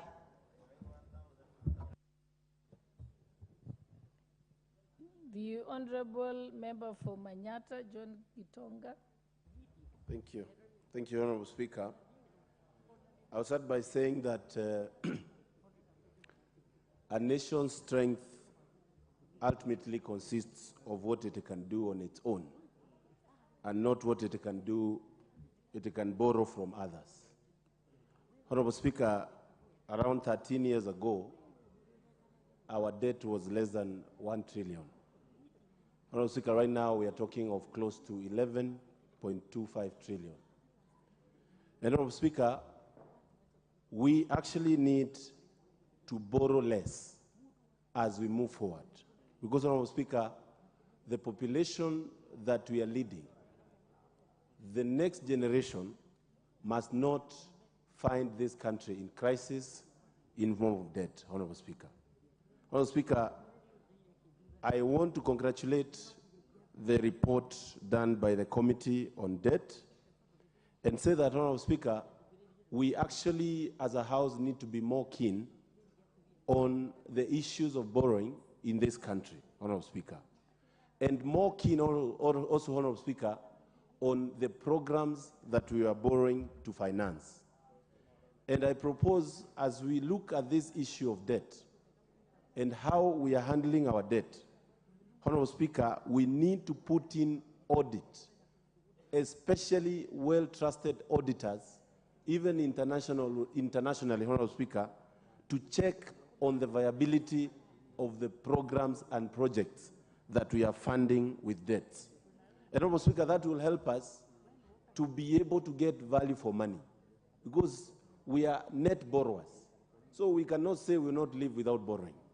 But let us borrow and ensure we maximize on the opportunities and the value for money as we continue doing the same. Honorable Speaker, I'll deviate a little bit and go back to the borrowing in Kenya right now and say that, Honorable Speaker, and call upon the Treasury to look at the interest rates that our local debts, our banks are giving to the normal business people. Honorable Speaker, right now, if you're doing business, 20%, and you borrow from bank, 20% goes of your profit goes to what you are making in any business. And that means, Honorable Speaker, we are having a problem with even people financing their own operations. I call upon Treasury to check on that, and I understand the issue of inflation, but it's important to have local solution, especially for our businesses, Honorable Speaker. Honorable Speaker, we also need to review, and it's good to always say we are a working and a thinking nation. We passed the finance bill last year, and there are some things that are working, others need improvement, others need to be rethought. While we are preparing to do another budget in June and read another finance bill, Honorable Speaker, some of the taxes that we introduced, and we were very keen to increase on our collection, some of the things have not worked right. It's important we review that as a House, ensure we come up with ways of raising revenue that are not too much into killing the businesses that are being operated in this country, Honorable Speaker. I also want to say that even some of the taxes, it is also important as a House, because we are also a thinking House, to see how we are going to reprieve that and reduce what is required for our farmers, Honorable Speaker, so that we also don't have a case where farmers are getting frustrated, going to internet and trying to solve issues, Honorable Speaker. As I close, Honorable Speaker, I want to say that we need to work on the savings that this country is accumulating. And I'm happy that the government we have today has come out strongly to see how we can improve on our savings so that we stop borrowing too much from the foreign entities and getting crushed by paying by the dollar and work with our Kenyan shillings. Then we can negotiate on issues of our interest rate so that, Honorable Speaker, we can have this country figured out as we move on, Honorable Speaker. And that is my submission, as I still congratulate the committee. Thank you.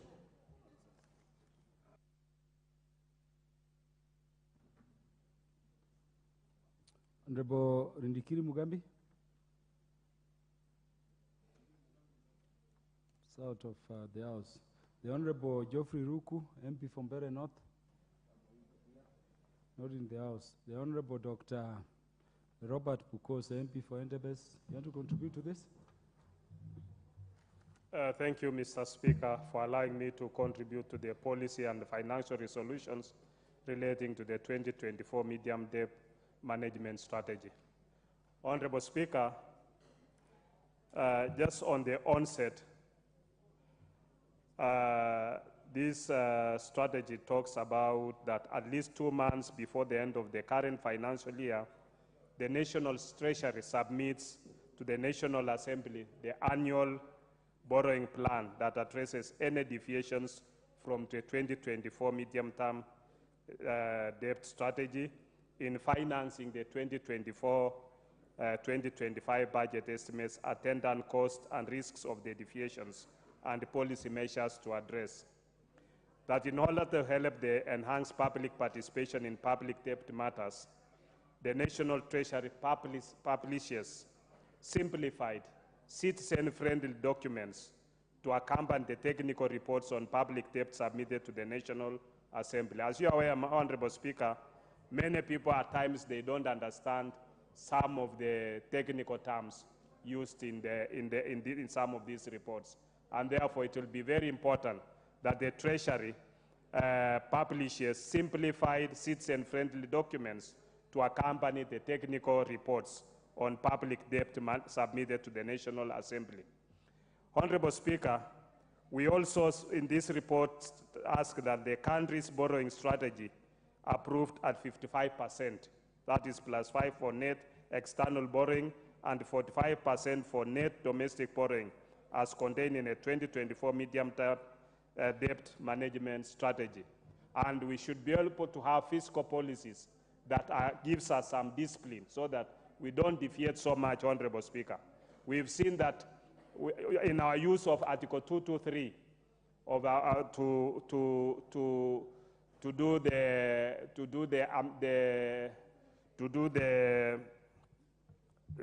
work on the expenditure by the government that was unplanned for, where we are able to spend and then be able to look at what is our collections. I think that is very important, such that we don't spend beyond what we are able to collect. We must stick within certain level of our discipline, certain fiscal policies, that we don't go beyond where we have to now come into the supplementary estimates and try to cut on our costs, so that when we make our budget should be limited and within limits that we are able to collect within our expenditure. Because, Honorable Speaker, when you go even to the supermarket, you spend what you have in your pocket. You don't spend what you don't have in your account. So I think it is important for us as a country that we must have fiscal policies, fiscal discipline, that we can be able to spend within our means and not overborrow, so that we don't borrow what we are not able to service. With those few remarks, Honorable Speaker, I support.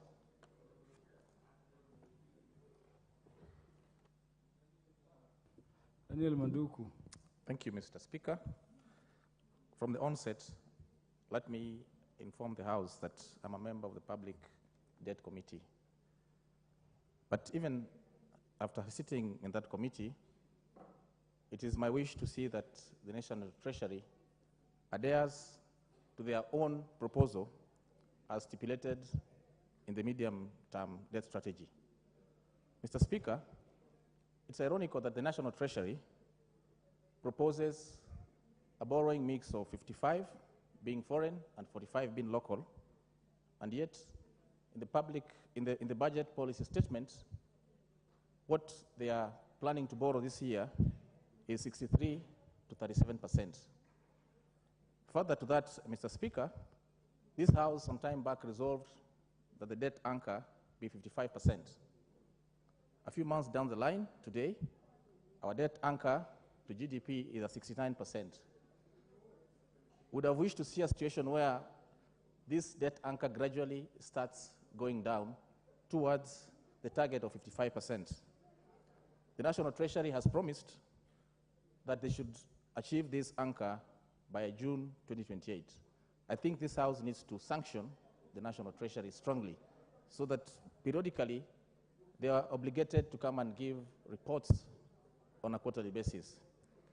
Mr. Speaker, there's also a problem with our debt in that even if it is borrowed, there's no rule or law on how it is applied in terms of development versus recurrent.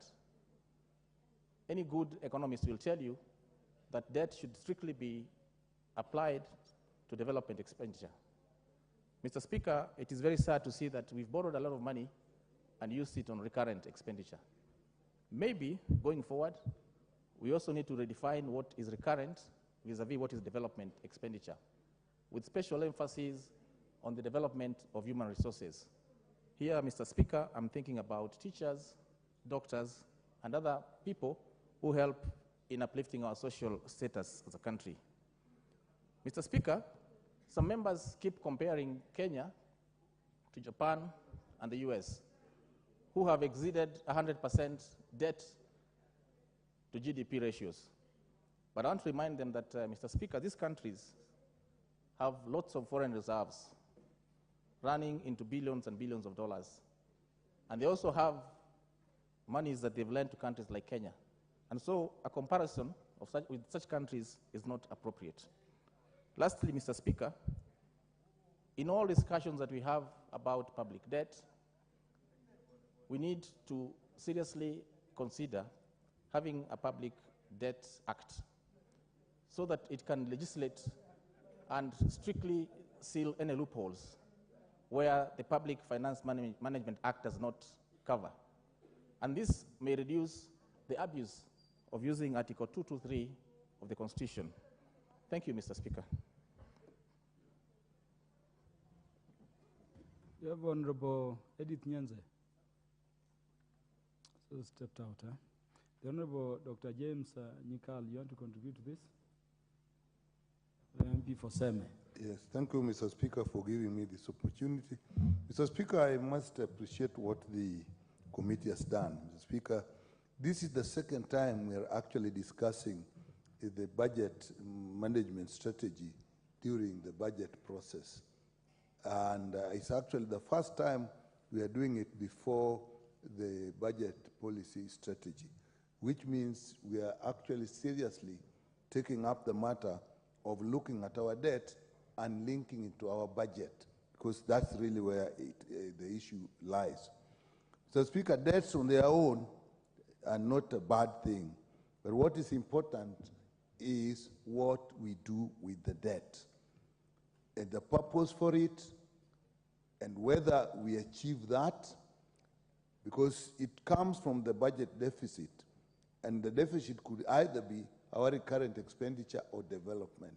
And we presume that we should say that most of the times we shouldn't borrow just for consumption to finance our recurrent expenditure, but actually for development and plan and make sure that what we spend on actually brings revenue later on. I think those are the really most important issues when we are dealing with debts. What is the source of debt? As I said earlier, basically it is a budget deficit. And it is important, and I think this report addresses it to some extent, that the budget deficit is our expenditure against our revenue. And really, if we find that we have a large budget deficit, we should now adopt the process of saying, why can't we start by actually counting the expenditure? What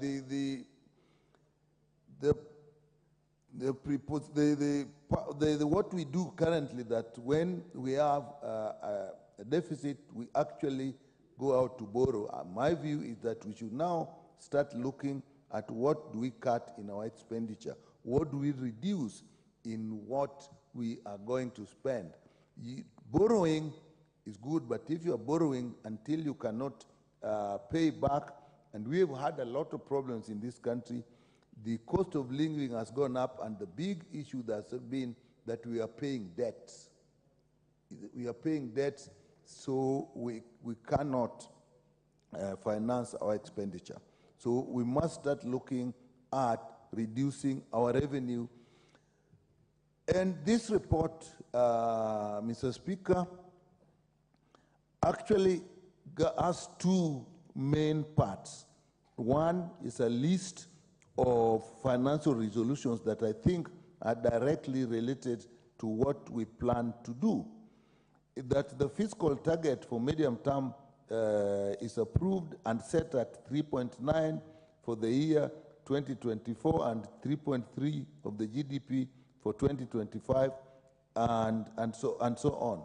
But the issue is, shall we be able to actually adhere to this?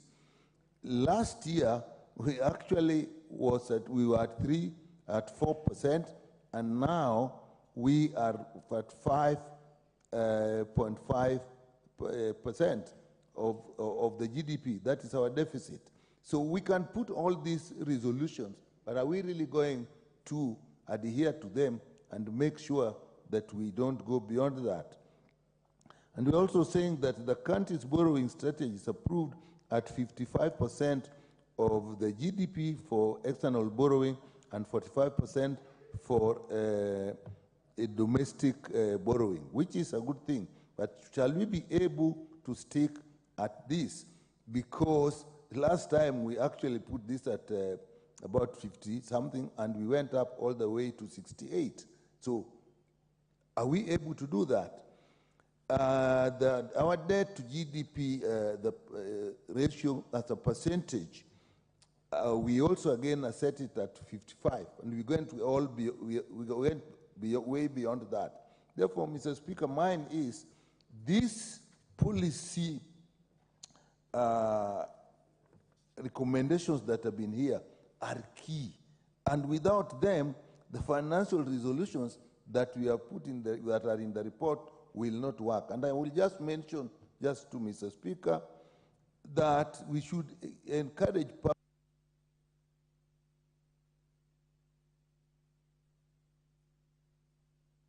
Why are you saying okay? Are you done?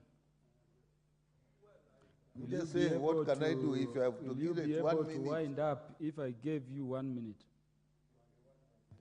So we should actually encourage public participation. When, as a House, we are now realizing that we have to look at budget during the budget process, the same should apply to the public so that the public will do that. We have also said in the recommendations that we'll bring out a schedule of what we intend to do with the budget. But I also think we should bring out a schedule of what we have done with the budget, with the debt that we took in the last budget, and what have been returns with that. I think it is only then that it will have a meaning approach to the debt management.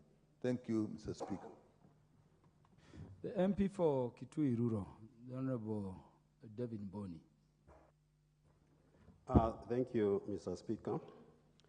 On onset, let me say I support this report and thank the committee for coming up with the second report.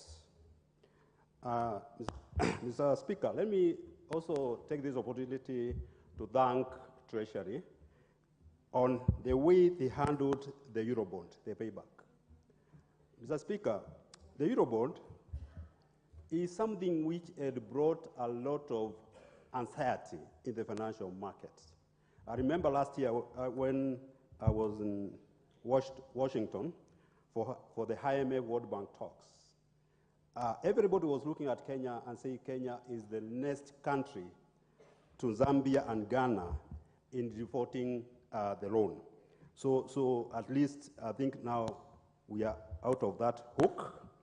And you can see the Kenya shilling has appreciated against the dollars because a lot of people are holding dollars and thinking that at one point the government will be mopping up the dollars to pay the Eurobond. So at least the market for the dollar has stabilized. Mr. Speaker, this proposal in the medium-term debt strategy, they are not new. They have been there. But the question is, have they been implemented? And I will tell you, when you look at the report, the 2023 set fiscal deficit was targeted at 4.4%. But what did we get? We got 5.5%, meaning that we are not following the proposals. And Mr. Speaker, we need to be serious as a country. If we have to fight the deficits, we have to fight the debts, we have to move towards balanced budgets. And I like the way the committee has recommended that GAT Treasury should submit to Parliament the list of projects which they are borrowing for. And I'll tell you currently, What we are borrowing for domestic, for recurrent expenditure. In fact, you move in the country, there are no major projects which are going on. And therefore, when a country starts borrowing for recurrent and not investing, we are doing very badly. So we need to move towards balanced budget. Two, there have been a lot of roadside promises. When you do a roadside promises, for example, by the head of state, that means that project you have promised, or he has promised, has to go to the budget. When it has to go to the budget, there are two things you have to do. One, you have to reorganize budgets. Two, you have to bring in it supplementally. And when you bring it supplementally, you are increasing the budget deficit. Budget deficit is equal to borrowing. So these roadside promises, I think it's high time as a country we follow what we have promised and what is in the budget so that at least we can reduce the budget. Mr. Speaker, the use of Article 223 has been overused and abused. You remember the Auditor General and also the Controller Budget reporting that billions of shillings were used under Article 223. When you use that kind of money under Article 223, then you are creating a deficit. That means the project we had budgeted for, you have to borrow because you don't have money for it. And it's high time we think about reducing that. We also need to go for concession loans, which are cheaper, as opposed to commercial loans. And we need people who can negotiate loans effectively, professional negotiators.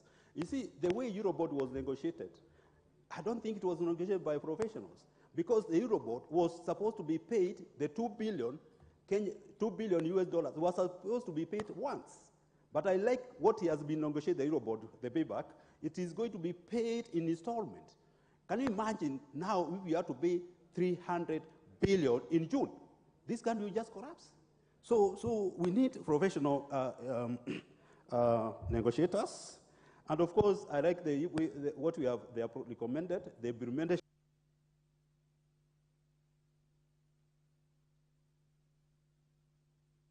Honorable Mboni, what are you signaling by your hand? What are you signaling to the chair by raising your hand? I'll give you 2 minutes. Okay. So I was saying that as a country, we cannot afford to pay 3 billion Kenya shillings. I mean, we need professional negotiators who can negotiate and we pay loans in installments. Mr. Speaker, the implementation of single treasury single account. This is something which has been proposed a long time ago, but there's a lot of resistance, either by treasury or by government agencies. Can you imagine? In fact, I was talking to somebody, and he was telling me the government agencies, parastatals, they have over 200 billion held in private banks. And the government still goes there and borrow their money, money, and pay interest on it. So treasury single account should be implemented so that all this money is mapped up, put in a CBK, and government can borrow when they can take the money, use it, and return when they are in a position. Lastly, borrowing in domestic loans, domestically. This one can also have private investment. Can you imagine? I was talking to somebody, and he was telling me the bonds, interest rate for the bonds is 18%. The interest rate, if you go to the bank to borrow now, the interest rate is around 20%. How many Kenyans can afford to pay to borrow at that rate? So, Mr. Speaker, I think the proposals which has been proposed should be implemented so that at least we can move forward. Thank you very much. I support. The Honorable Tuku Kwenya, the Member of Parliament for Kinako. Thank you, Mr. Speaker, for this opportunity to contribute to this report on medium-term debt management strategy. And Mr. Speaker, from the onset, I would wish to support this our own report. I am a member of Public Debt and Privatization Committee. And Mr. Speaker, this is a document or a report that is very important in as far as fiscal planning is concerned and in terms of budget and the budget policy statement is concerned, Mr. Speaker. It is simply just a document by the National Treasury trying to give us or to envision to National Assembly as to how they would want to manage or how they're going to manage debts in the coming financial year. And Mr. Speaker, I have taken interest to look at debt management strategy by the National Treasury. And to some extent, Mr. Speaker, I must say Parliament must be alive to what is happening in this country, and especially on the issue to do with debt. Because largely, our budget is financed by borrowing, so to say, or through debt. And it has perturbed me, Mr. Speaker, looking back 10 years back. It is sad to say that our borrowing has gone up to about 350%, from 2.25 trillion to about 11 trillion to date. That is something that should concern every member of Parliament, because that is our business to oversight National Treasury, because at times they are just borrowing happy. Borrowing happy in the sense that, Mr. Speaker, there are so many loans that have been committed to this country, yet absorption rate is so low to the extent that we are paying commitment fees for loans that have not hit our coffers. We are borrowing, but the money remains in the pockets of the people who lend us money. It is, I've said this in this house, and I'll say it again. It's a perfect example of walking to a commercial bank, borrowing money, but you do not walk away with that money. You spend that money at the behest of the lender, and that becomes a big burden to this country. You can imagine having borrowed money, but the lender dictates as to how that money should be drawn, but you're paying commitment fees and interest and all. Therefore, it becomes a trap. We are ensnared. We are in a deep hole, some kind of abyss that we are trying to look for life just to get out of it. And Mr. Speaker, it has come to a time that Treasury became serious, and as far as matters debt management is concerned. We talk about expenditure here, and when we're talking about expenditure, this house is always full, because people are happy to expend money, but they are not careful to ask, where is this money coming from? I have listened to one of the members contribute here who has ably said that indeed our budget has two columns, and many people would think, but that is not so, because there's revenue, but this revenue, there's that aspect of debt, and which carries quite a chunk of it. This financial year only, we have borrowed close to 1 trillion shillings. You can imagine, the last financial year we passed, or this financial year we passed debt management strategy that envisaged a situation whereby borrowing would be up to a certain extent. But we have surpassed. No report has come to this house. Yes, we resolved that if National Treasury surpasses the amount that was approved by this house, they should come back with a report explaining why. We have not received that as a debt committee, and it should concern us, Mr. Speaker. Mr. Speaker, there is the other issue of single treasury account, whereby all the monies collected by the government should be deposited in one account of the government. Because as much as we are saying that our borrowing mix is at 55 to 45 this financial year, we cannot live to this, because at the end of the game, we find that we borrow more than is envisaged in this document. Last financial year, it was 50-50. We have exceeded. It is 63%, 63 to about 37. That is to say, we are not living up to resolutions of this House. Mr. Speaker, I strongly feel that National Assembly should just rise up to the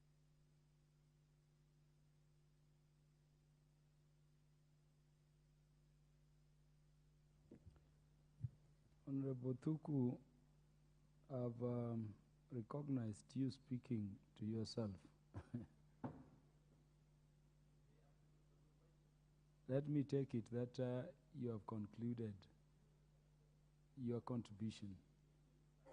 I'll give you 1 minute to tie well your Thank you, Mr. Speaker, for your magnanimity. What I was trying to say is that, Mr. Speaker, as a House, we must live to our calling and to our responsibility. We must oversight National Treasury. They should not just be presenting documents to this House. Once we interrogate them and pass resolutions, assume that that is the end of the House. We are just spectators in this game. We are not spectators.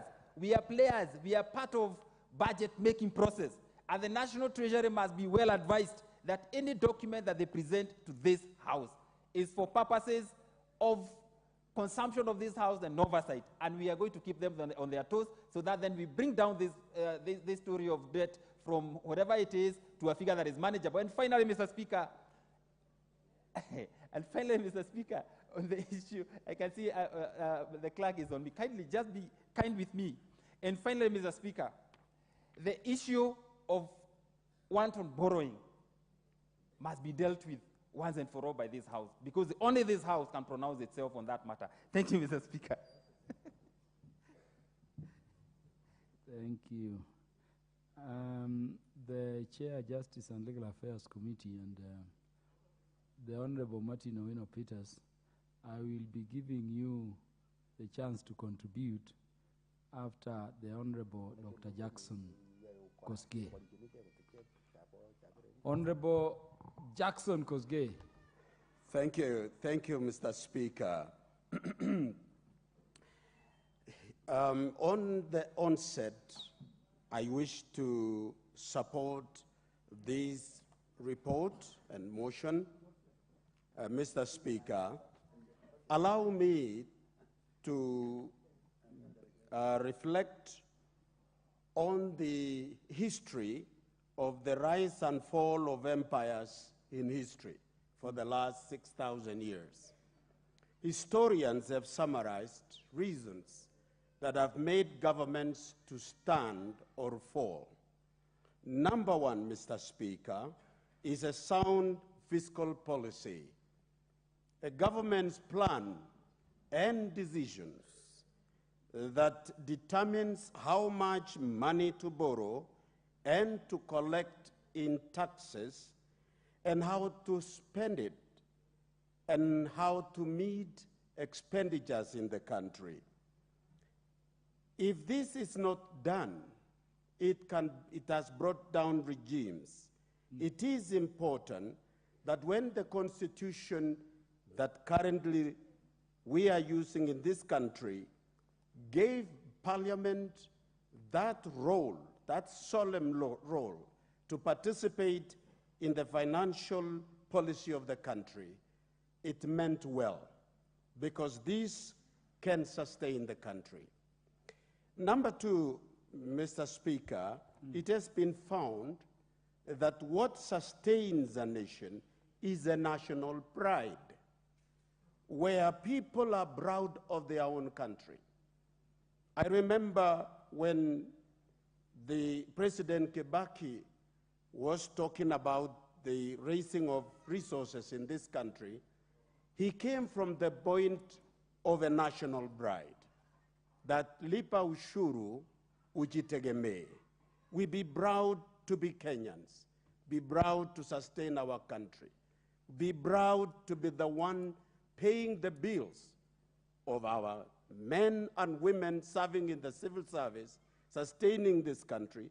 We must be proud irrespective of any party that divide in political affiliation, but citizenry belonging to this country. In conclusion, Mr. Speaker, as I support, this House should be able to look in depth to analyze how and what impact it will have on our economy, any consideration on any new borrowed money, and how we can deal with it.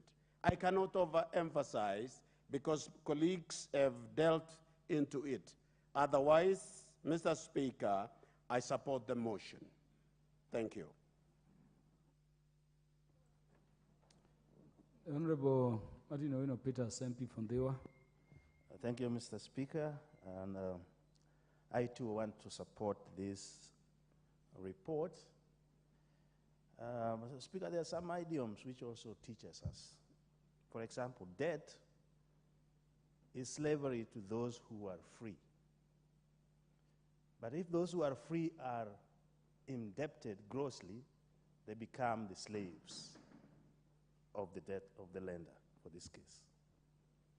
And also, Mr. Speaker, Honorable Sir George there is a friend of mine. But if you see him biting off what he cannot chew repeatedly, you know he will choke over that. The situation for our country is grave, is serious when it comes to debt. And as a house, I think somebody said, it's a fiduciary responsibility for this house. Let us stop lamenting, but oversight the executive so that they don't go overboard. To me, how I understand policy is that it's a plan of action. The policy statement we make, and also now we have come with the midterm strategy. Strategy is also as the policy. Action plan which should be followed when doing stuff. And in following that, I think as a house, we did amendment of our standing orders that we should get the reports from these ministries every 3 months. Let's not rely on auditors' report. It's too late. All these yearly reports are too late when things have already been done. But if we can follow closely and see what is being done after 3 months, then we can prevent some of these things. I think that is the right intervention we should tap into. Mr. Speaker, there is something here which I think is very, very grave as well, and that is the fidelity to the plans which we have put in. For example, look at the interest. Actually, we are paying only interest. Over 90% of what we pay is interest, not even principal. And then there's another animal called the exchange rate. Every time our shilling loses a shilling down, we pay 40 billion to the loan because of the exchange rate. So the Treasury should be really uptight in making sure that the Kenya shilling does not fall that gravely to the dollar. Lastly, this point which I want to make, Mr. Speaker, I think it has been cited many, many times. Contingency spending. The notorious 223, Article 223. This is what puts the government way over what they are supposed to be spending whenever they are allocated money. Perhaps we need to amend this. I know there will be a lot of resistance, but spending before and looking for sanitation later is what is causing all this problem. And I think we should stand up as a house and say, enough is enough for this Article 223. Lastly, Mr. Speaker, I think for us to, there's a mission here which I thought should have been included in this midterm strategy, and that is the debt renegotiation. There's some debts should just be renegotiated. There's no way we are going to meet them, especially when you commit, you don't use it, and it continues to accumulate the interest. You should sit back with the lender. So, for us to remain relevant in this market, let us renegotiate this and pay this way. Otherwise, I thank the committee, and I think as a house, as I said, let us stand for the people of Kenya to say no more borrowing to pay for other borrowed money. Thank you. The Member of Parliament for Undanyi, Honorable Mashako.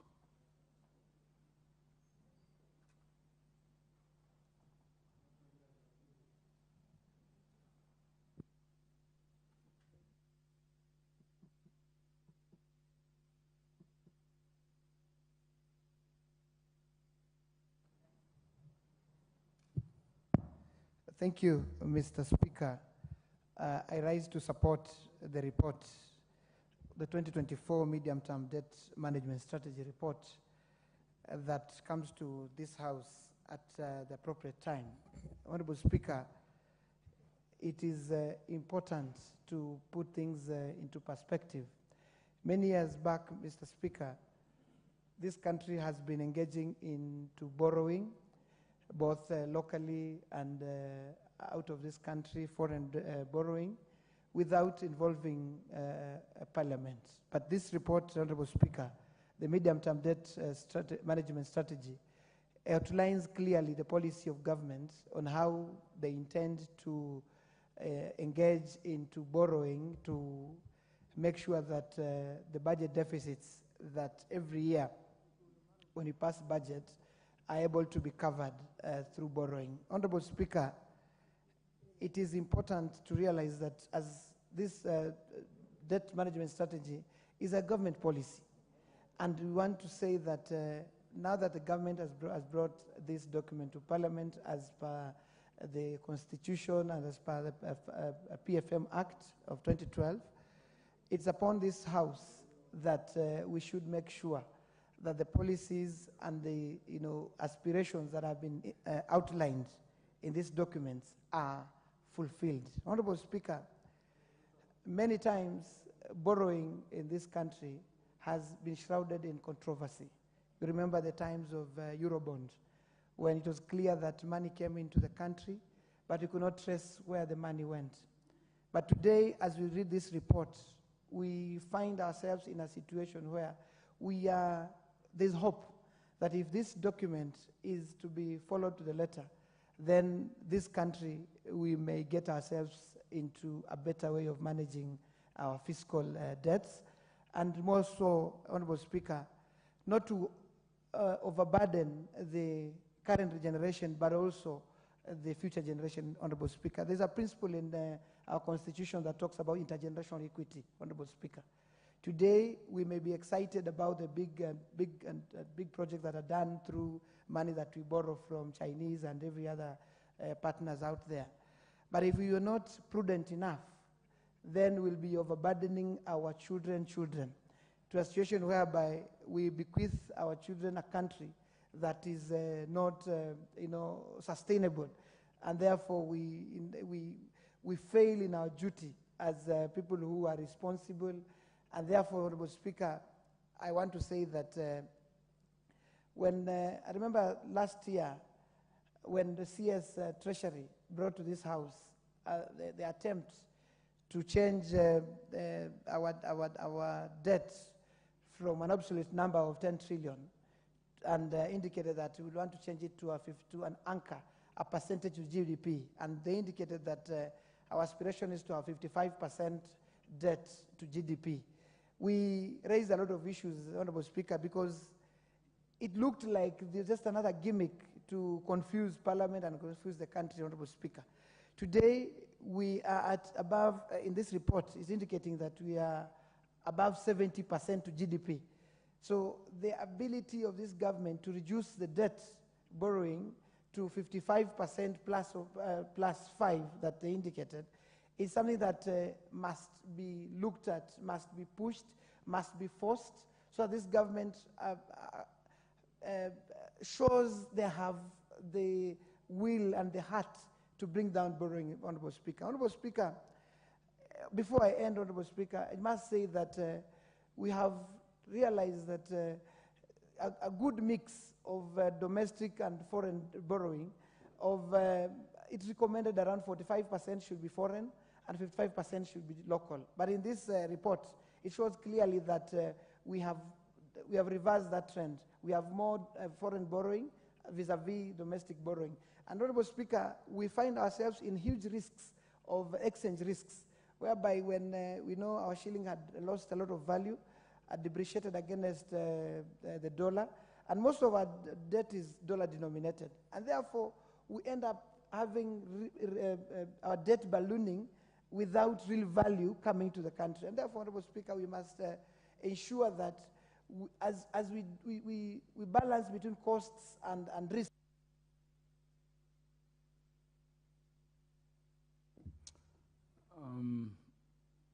the Speaker adds you 2 minutes to conclude your... Thank you, Honorable Speaker. So we must look at the trade-offs between, if we borrow more on foreign loans, Honorable Speaker, we are at risk of the exchange rate risk. And at the same time, when we borrow more in the local currency, Honorable Speaker, we may be crowding out investors and private sector in the country. So this trade-off, Honorable Speaker, must be well calculated. And therefore, this report, I like the part that they say Treasury must they submit, after immediately we pass this report, they must submit to this House, Honorable Speaker, their debt sustainability analysis, so that we are able to know that the debt we carry as a country is sustainable, is a debt that we are able to manage and pay, Honorable Speaker. Yesterday, I sit in the Budget Committee, Honorable Speaker. The PS National Treasury sat before us and told us that this debt, what they call fiscal consolidation path, they have been following, they wish to make it friendly so that we do not, we have to cover our debt, our budget deficits. But at the same time, Honorable Speaker, we must say that we must continue paying our debt in good time. As we pay our debt, we should not sacrifice cheap debt to an expensive debt like we did recently, whereby Eurobond, we raised it at 6.75, now we'll be paying at 10-point-something%, and we call that sustainability, Honorable Speaker. So as I sit, Honorable Speaker, it is my hope that this policy will be followed, and this Parliament must keep the government into check so that then we find dividends out of this good report. I support. Thank you.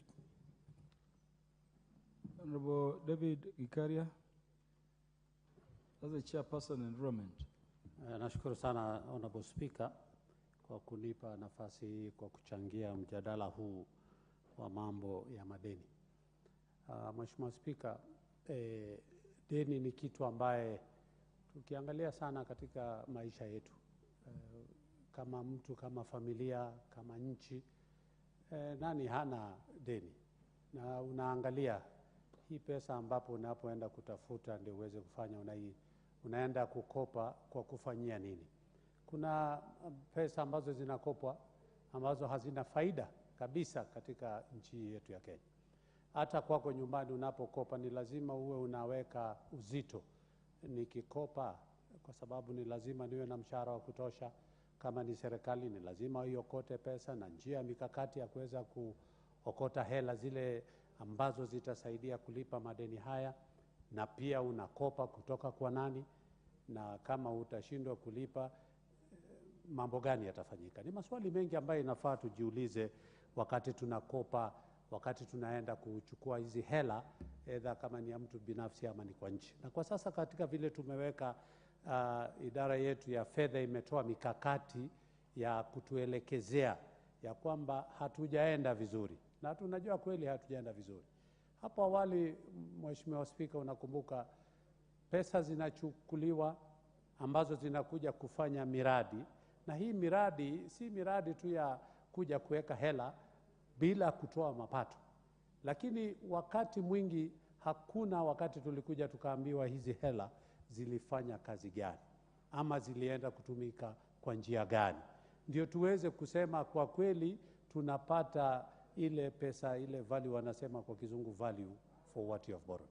Kwa hivyo nilitaka kusema ya kwamba, Mheshimiwa Spika, ninaona mikakati mingi na ninashangaa ikiwa bado idara yetu ya Ministry ya Fedha bado inaweka mikakati tangu tupate independence, lakini tunaendelea kukiuka.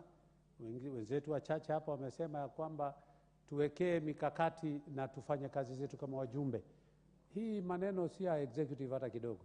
Mambo haya yote tumepitisha katika sheria zetu.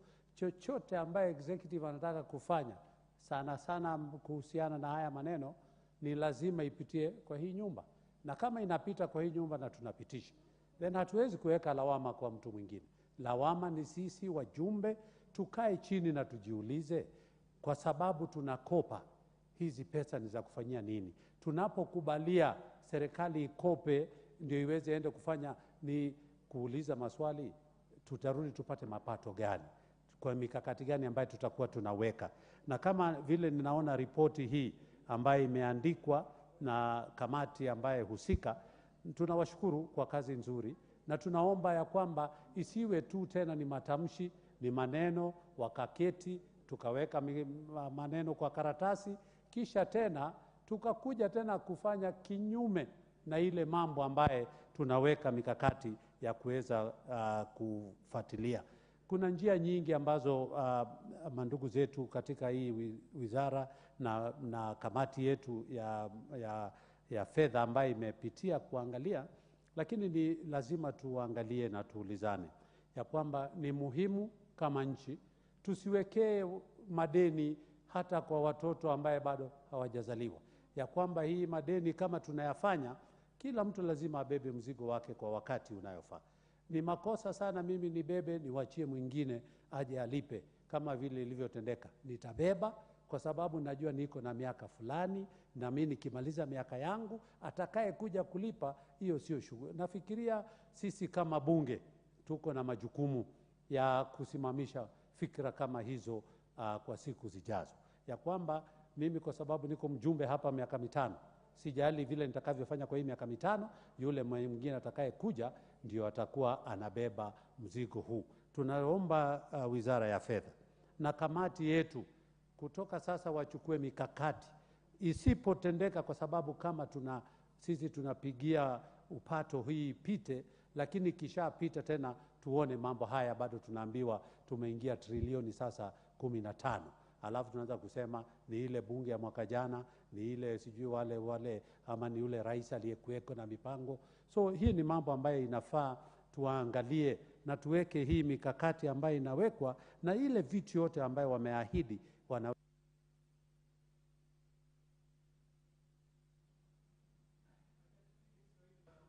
The Member of Parliament for Bomet County, the Honorable Linear Chepkorir, on very special request, make your contribution.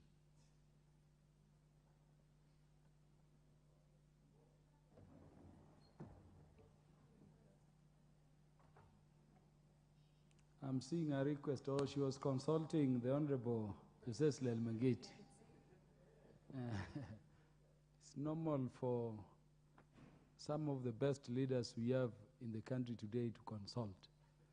Make your contributions.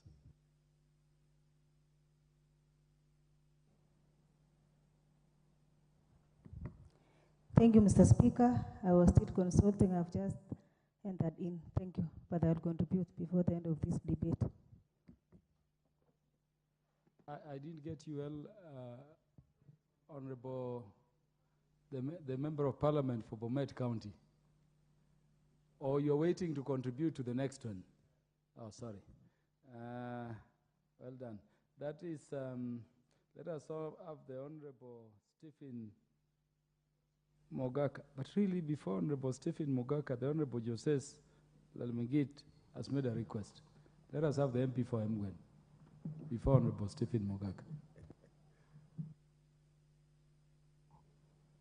Thank you, Mr. Speaker, for giving this opportunity to also give my voice on this debate and to let you know that I support this debate, and first thank the committee for public debt for coming up with this report on medium-term debt strategy. First, on this issue, Mr. Speaker, I would like to thank the President. During the last financial year, he tried and persuaded the committees of this Honorable House that we cut down the budget by close to 300 billion shillings. For this case, the principle is don't spend the money that you don't have. And we really need to cut down on the budget, because as a country, we understand the challenges that we have, especially on the extent of borrowing that we've done over the years. Right now, Mr. Speaker, every month, the money that we collect, in every 100 shillings, close to 73 shillings goes to payment of debt. And the rest, less than 30 shillings, are for recurrent expenditures and also on development of the budget of this country, which is actually, we are on the red line. And these are big challenges that we have. Now, the other question is to the Treasury. Are these monies that we are borrowing being used prudently on the projects within the country? Is it fairly allocated in different regions of this country? So that, Mr. Speaker, whenever we also pay for this debt as a country or through the taxpayers' money, can we see a more fair distribution of these resources across board? Because all the Kenyans from this country, Mr. Speaker, are the ones who are paying taxes. So this is a big question to the Treasury. Again, are we budgeting for corruption on these issues? This is the hardest thing that we need to deal with on issues of corruption. As much as we need to borrow this money, we need to use them prudently. We need to cut down on the expenses and also the luxurious expenses within our ministries.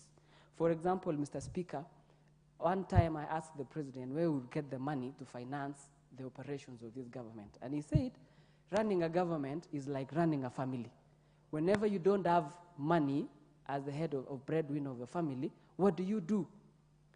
One way is easy or a lazy person would easily continue borrowing, without even taking interest or consideration of the people or the generations to come who will pay this foreign debt.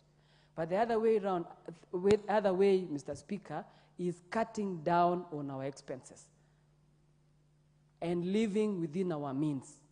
Instead of, for example, instead of buying a 300 ml Coca-Cola in a very expensive and luxurious hotel that goes for, say, 400 shillings, you can still buy the same 300 ml Coca-Cola in a local or a retail shop that goes for 50 shillings. So, Mr. Speaker, I want to support this motion that we really need to cut down on those expenses and also cut down on borrowing. Again, I would like to encourage and persuade the Treasury so that they can stick on the previous guidelines that we provided. Borrowing from external sources, foreigners, up to 65%, and domestic borrowing up to 35%. Why do we go overboard? We need to be true to our word, and also so that we can win trust of Kenyans along. Lastly, Mr. Speaker, is on the expenditure. We need to ask the executive to spend this money prudently so that we stop budgeting for corruption. All this time, across within our constituencies, people ask us, why, Weshimiwa, you are budgeting for corruption? People are exaggerating expenditure or money for different projects. And people nowadays, Mr. Speaker, as the way the president put last time, that tumeishiwa na wajinga within this country. They understand what is the cost of constructing a certain road, what is the cost of constructing a classroom, what's the cost of constructing different. So whenever they see that we have hiked the prices or tendering prices for particular projects, they also question. So we need to ask the executive, and we pray. The Member of Parliament for Karachuonyo, the best finance mind we have in the House. Proceed. Thank you, Mr. Speaker, for the compliment. Now, let me start by saying, Mr. Speaker, that before we borrow, we should actually find out why we are borrowing. Let us not borrow money for recurrent. Let us borrow money that will help us invest in this country. That is very, very important. If we know what we are borrowing for, and we borrow that money for that purpose, we should be able to follow up the progress of implementation. We should be quarterly receiving reports on the progress of the work as it is going on, so that we can make sure that the project started on loan is completed. This is very important because a number of times we may find we have spent a lot of money on a project which cannot be completed. So, Mr. Speaker, the other very important point is the cost of borrowing. We should be very, very conscious of the cost of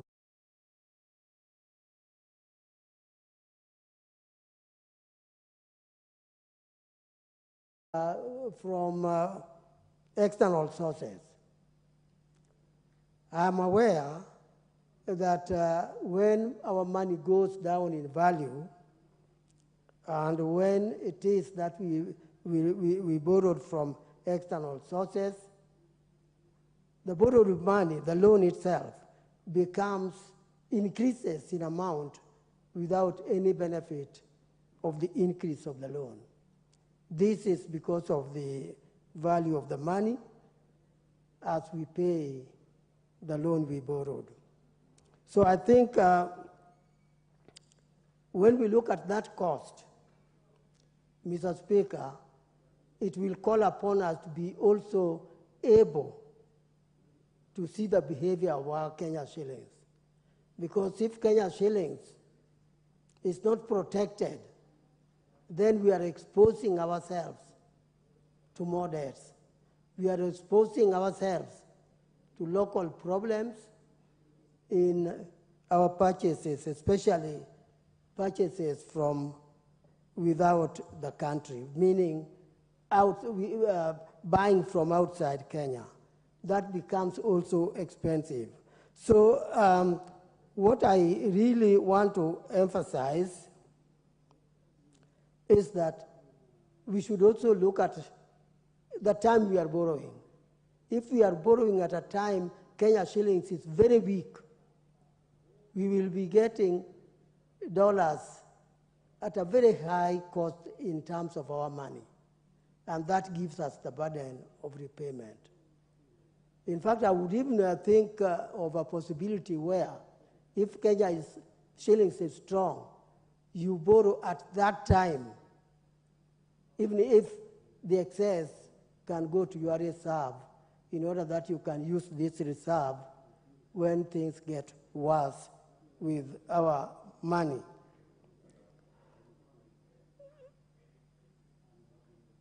The other thing which is also increasing the problems of borrowing is these so-called pending bills.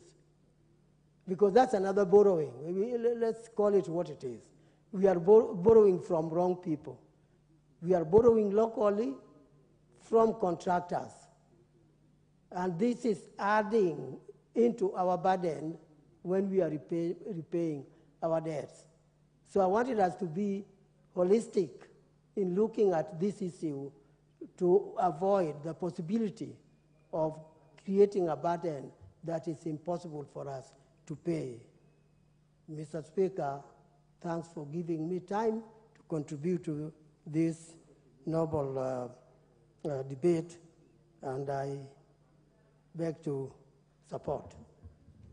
Honorable Stephen Mugaka. Thank you, Mr. Speaker, for this opportunity and for also giving my elder to go ahead of me. I also want to support this report of this committee and put my input as follows.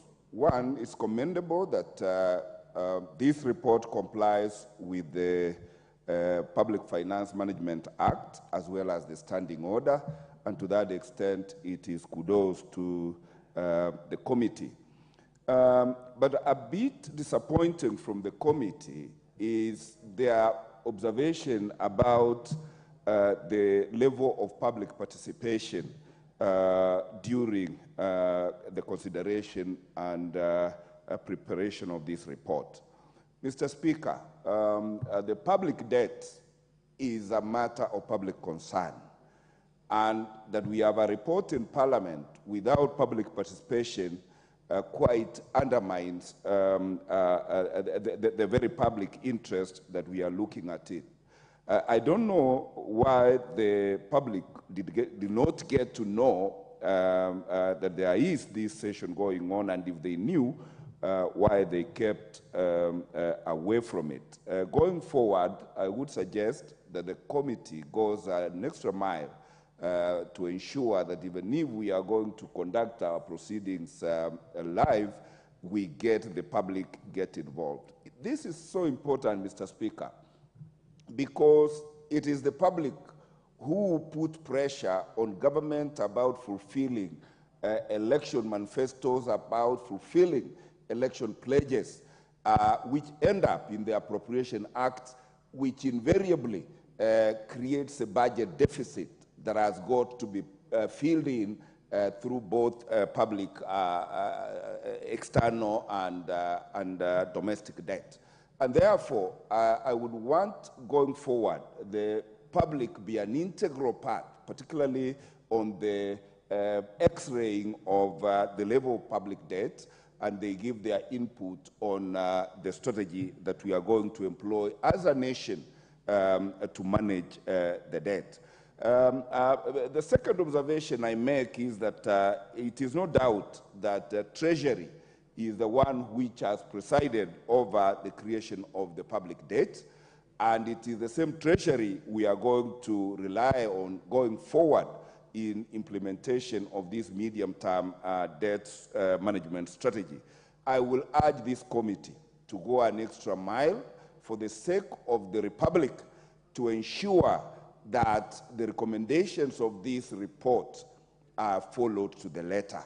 Because if we get off the road, we will suffer the public wrath and we will suffer defaults from our financiers, which will interfere or bring down the credit rating of this country that has a stellar performance in redeeming the Eurobond and meeting its international obligations. Mr. Speaker, I also want to suggest to the committee that now that we are in the ICT era, let us create a platform for making online surveillance of what is happening with our public debt. The last I heard is that the register was manual. Let us live the age we live in so that this committee is upbeat and to help us make sure that we do the right thing. Then what I call upon us as a House, Mr. Speaker, is to do our oversight role. Because at the end of the day, this strategy is extremely good, but let it not be yet another policy paper that will be gathering dust in the archives of our good government officers in the executive.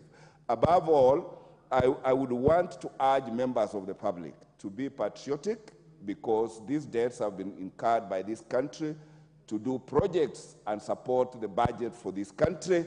And when it comes upon us, when duty calls upon the citizens of this country to make their contribution through taxes to redeem these debts, as well as support the development agenda, I call upon us to rise to the occasion and do our obligation. I thank you, Mr. Speaker, for allowing me to contribute. Honorable Julius Meli. Thank you, Honorable Speaker. Honorable Speaker, I want to, first of all, laud the Chair and the Committee on Public Debts and Privatization. Honorable Speaker, Honorable Shuria and his committee has done a wonderful job. If only that the National Treasury is going to stick to the issues raised, more specifically, Honorable Speaker, when you look at the medium-term expenditure framework, SACO, every other time, the National Treasury issues a very good framework on budget policy statement, and it also issues a very good framework on medium-term debt management. But there is no consistency on the two. Honorable Speaker, the other day as a House, we sat and looked through the budget policy statement. The budget policy statement forms a basis under which we are funding a budget. It gives the policies, the frameworks, the programs that underpins the estimates that we are going to have. But, Honorable Speaker, you'll realize that every other time it has become a circus at times, where you find we have a very good document, but the programs underpinning that particular funding lacks. So we want the National Treasury to be consistent on that the medium term, the MTEF, and the debt management, and the budget policy statement speaks to one thing, so that we move as one. Two, Honorable Speaker, the National Treasury, I want to thank the committee also that the National Treasury, every other time, should actually be coming to this House to get for approvals, especially on issues that are affecting or making us to borrow or to increase debt.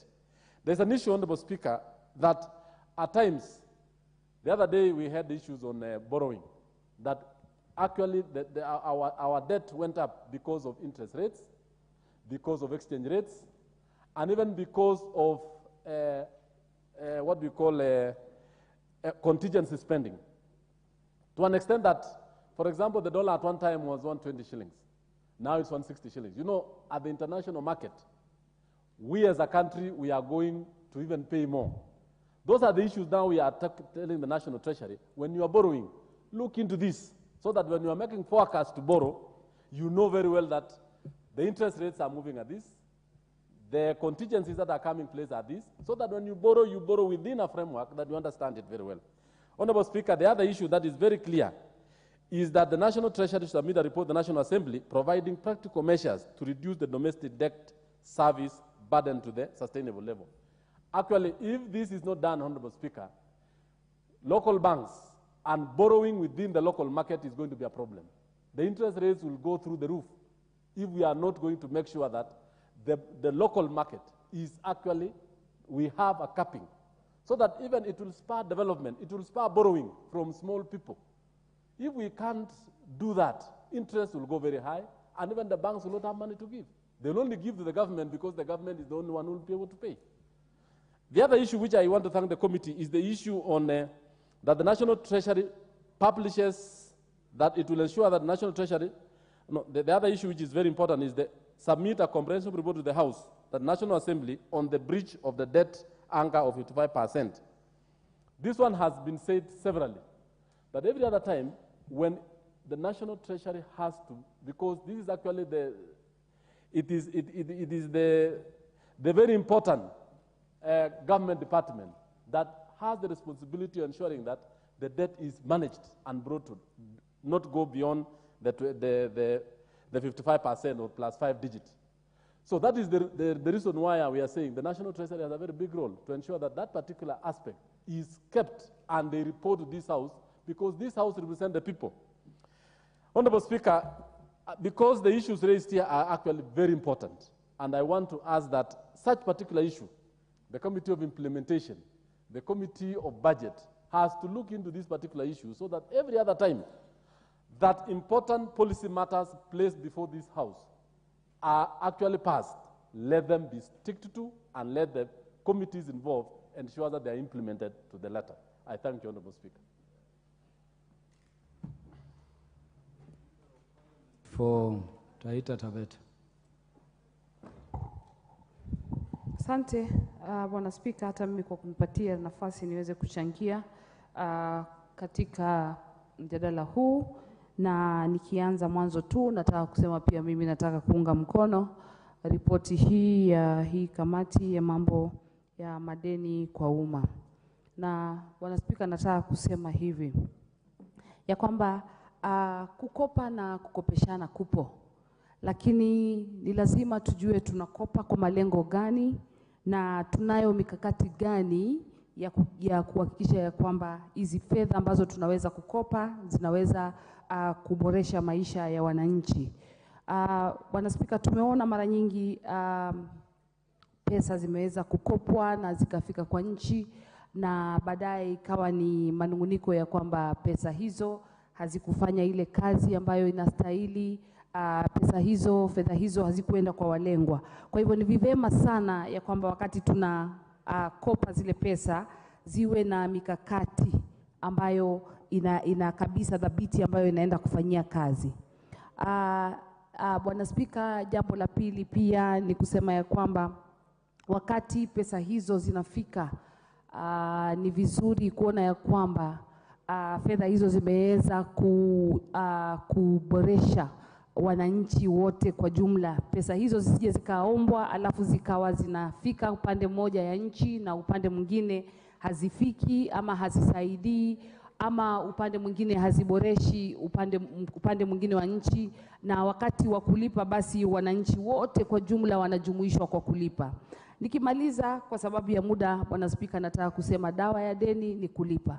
Na kwa hivyo wakati mpango mzima wa kukopesha pesa ama wa kukopa pesa, ni vizuri pia tuwe na mikakati mizuri, yani vipi pesa hii itaenda kulipwa, ili tusije kuwalimbikizia madeni vizazi na vizazi vinavyokuja. Mtoto hajazaliwa tayari anadaiwa kwa sababu tulikopa pale mbele bila mipango mizuri. Kwa hivyo naunga mkono ripoti hii, na ni jambo jema ya kwamba tunaweza kuyazungumzia hapa bungeni masuala haya ya kuweza kukopa na kukopesha pesa kutoka kwa nchi mbalimbali ama nchi za nje. Asante.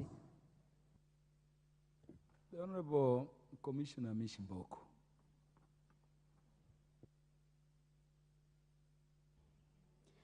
Thank you, Honorable Speaker, sir. Honorable Speaker, I also stand to give support to the report 2024 on consideration of medium-term debt management strategy. Honorable Speaker, I want to say it is high time that as members of Parliament, we need to ensure that the strategies and the policies which are being laid down should be implemented, and more so to be enforced, so that we rescue our country from sinking due to public debts. Honorable Speaker, before we take any kind of a loan, we need to know what is the purpose for borrowing. Sometimes we borrow so that we can finance the government budget. Sometimes we borrow to finance some projects. But do we ask our questions? These projects we are going to build or to create, are they going to be able to finance the loans which we have taken? That is a question which we need to answer. Number two, we should also ensure that there is zero rated in terms of corruption, because most of the time, in terms of taking loans for financing of development projects, we have some people do some deals or they do some shortcuts. I mean, they can put some more amount so that they can have their cut, and for that reason, the country loses a lot. Honorable Speaker, the other thing, before also we borrow, we need to know what kind of a loan are we taking. Is it a concessional loan or is it a commercialized loan? Because for commercialized loan, it means it will keep on accruing some interest, and it will reach a time where we cannot be managed maybe to repay it. But sometimes if we take concessional loans, and these are loans which we do under multi-all bilateral arrangements, and this is where sometimes you can renegotiate and maybe get a waiver, or rather maybe you are given more time to repay that loan. So, Honorable Speaker, we need to know what kind of a loan are we taking. Honorable Speaker, also we need to do some analysis in terms of cost benefit. We need to know, are we taking this loan? Are we going to benefit or are we going to lose? Not just any other time you are enticed that you need to take this loan. Some people, influencers, maybe the IMF, they can tell you, the World Bank, you take this loan and you just agree without doing the cost-benefit analysis. It can be very risky, Honorable Speaker. Honorable Speaker, also, we also need to know the issue of cutting on expenses, as what other honorable members have said. That is paramount, it is important. We need to cut our expenses so that we ensure we don't lose any costing or rather any funding on that reason. Honorable Speaker, I want to say, as a country, right now, the public debt is very, very high. And for us, even before we get that loan, let us know the debt sustainability. How are we going to sustain? Are we really going to sustain knowing what is the total public debt right now? What will be the risk of taking a new debt? Those are the questions which we need to discuss and agree whether are we taking that debt or are we not taking that debt. Honorable Speaker, right now it is high time that we should just reduce the borrowing, because right now we are having some trillions. It has reached on trillions. We're not even talking on billions. We are talking on trillions. So this is a time where we need to put a pause on our borrowing And if it is projects, maybe let us just complete the project which are already there, and let us also emphasize and target the project which can generate some income or rather some funding and can also be able to finance those loans which we have taken as a country. Also, Honorable Speaker, I also want to emphasize on what other members have said. We keep on taking loans, we keep on burdening Kenyans, our current generation, our future generation, and our economy is going down each and every day. Also, Honorable Speaker, when we are taking a loan or we are doing some borrowing, we need to know what currency are we using. Are we using their currency? Are we using our currency? Because this one really affects us right now, because our currency is not adding any value. It is going down. It has become a challenge for us because we've been borrowing using the foreign currencies. So that is an area where we also need to emphasize. Otherwise, I want to support this report. And the Honorable John Mutunga. You have under 5 minutes. Honourable Speaker, I wish I could tell somebody else to protect me from you, because I've been raising my hand actually almost literally since I was here, and I've seen something go wrong. Honourable Speaker, the debt management strategy has come for us to look at, and I like the mood in the House. Honourable Speaker, today I've listened to people speak, honourable members speak on today's motion, and I've been wishing this is how we debate on issues touching on matters this country. The debt management strategy is a strategy that has been brought to us, and the committee has given their comments. Treasury is mandated to look at this strategy, Honourable Speaker. To develop a strategy to manage debt as per the Constitution and also as per the laws of Kenya, specifically the Public Finance Management Act, which basically prescribes even how the strategy should be done. And it is purposely meant to cause management of the debt. It is not just an expose of how much debt we have. It is not an outlay of the extent to which we have borrowed, but it's supposed to enable us to manage debt. The goals of this particular strategy, Honourable Speaker, is basically to reduce the debt costs. One is to reduce the debt costs, to lengthen the maturity period, and support the domestic market. If we have to reduce the debt cost, we must be conscious of how our trend moves. Honourable Speaker, we, as a country, we get often into very high debt levels, and we have already gotten into very high debt levels. And the rising high debt levels, Honourable Speaker, basically raises the sustainability concerns. Are we able to sustain very high debts as an issue? Right now, Honourable Speaker, we can speak to the fact that the Kenya's public debt is sustainable, but there are very high risks of distress. So these risks need to be looked into. If Treasury is going to listen to what members have said today in this House, then Treasury will keep on monitoring this particular debt to the extent that they will make sure that it is managed to levels where the risks are, the risks are not extremely high, that it may not be distressful. Honourable Speaker, it also needs to bring in measures to include fiscal consolidation and optimizing funding to mitigate risks. When we are at fiscal consolidation, Honourable Speaker, sometimes you marvel at the extent to which we are not very conscious of fiscal consolidation itself. We talk about it a lot, but when you try to ask yourself how much do we do to make sure that we reduce the deficit, really the fiscal deficit, every year we post a budget which has a bigger deficit than the previous year. And every year we always keep on increasing money that is being used in the current expenditure as opposed to the development expenditure. And Honourable Speaker, every year you see budgeting for things that do not really, we can say are not priority as far as we are concerned as a country.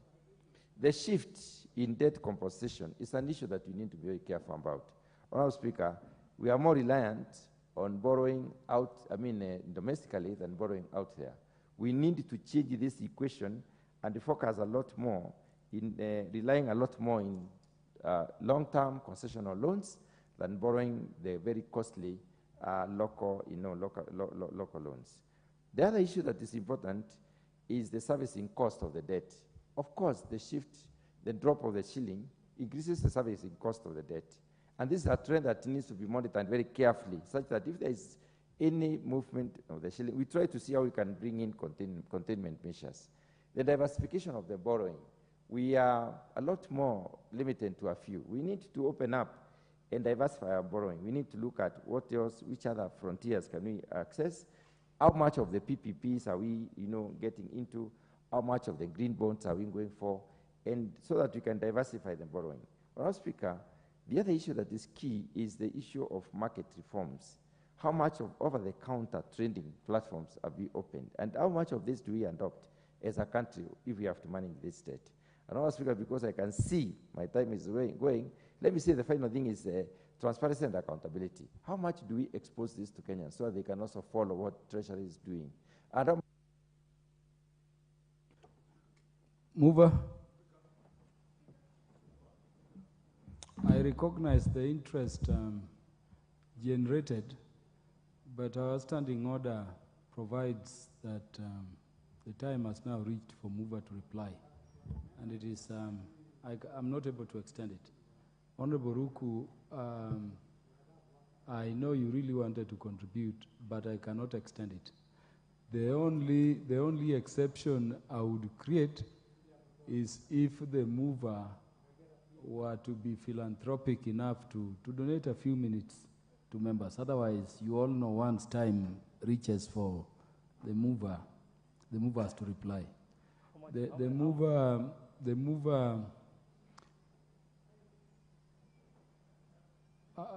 how many minutes has the mover to reply?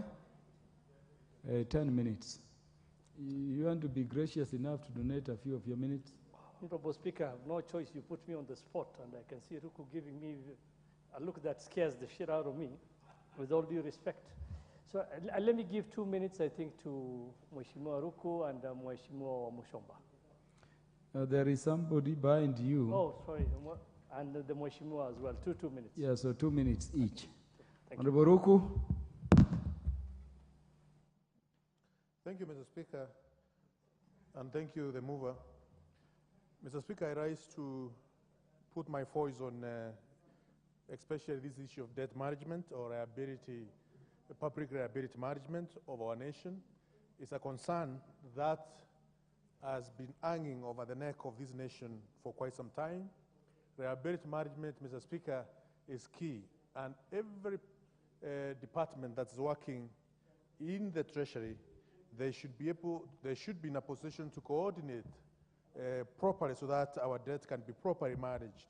And for us to be able to manage our liabilities properly, for instance, at the moment, Mr. Speaker, by the close of last month, I think there was about 411 billion Kenyan shilling, which was maturing domestic debt for this nation, for this government to be able to pay.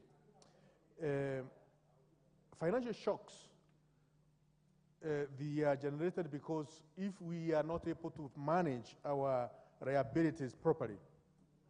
And it is important, Mr. Speaker, to recognize that there are clear benefits if debt management is done in a most prudent way. Because the risk associated with overburdening the nation with excessive debts will be managed properly. Also, the coordination of monetary policies or monetary management so that we can be more accountable to the Kenyans when it comes to foreign debt as well as domestic debts, and also so that we can be able to know when to remit ourselves in borrowing, whether locally or internationally. The Honorable Mudhoni wa Muchomba. Mine is already on, but it's okay.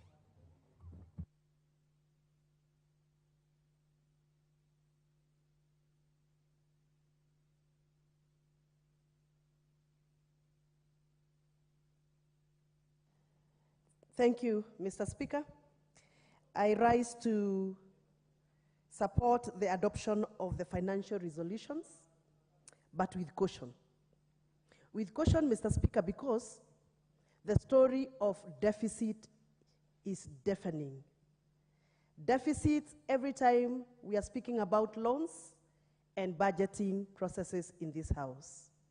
Mr. Speaker, I was reading an article that was written by somebody who is not in Kenya, so I don't know how credible it is, but that article made me feel scared. And that article was outlining the extent as to which Kenyans have borrowed. We have borrowed loans that will comfortably be paid after 29 years from the day the article was written. And that really scared me. That is to mean any child that is going to be born today will have to wait for 29 years for that child to be off debt. And that is not very good news. And this House must interrogate and interrogate the processes of borrowing in this country. Mr. Speaker, other countries have moved away from deficit to something we call national sovereign wealth. It is sad that Kenya, we no longer talk about sovereign wealth. We talk about debts. So in other words, what we are investing for our young people, our young generation, it is not generational wealth, it is generational debts.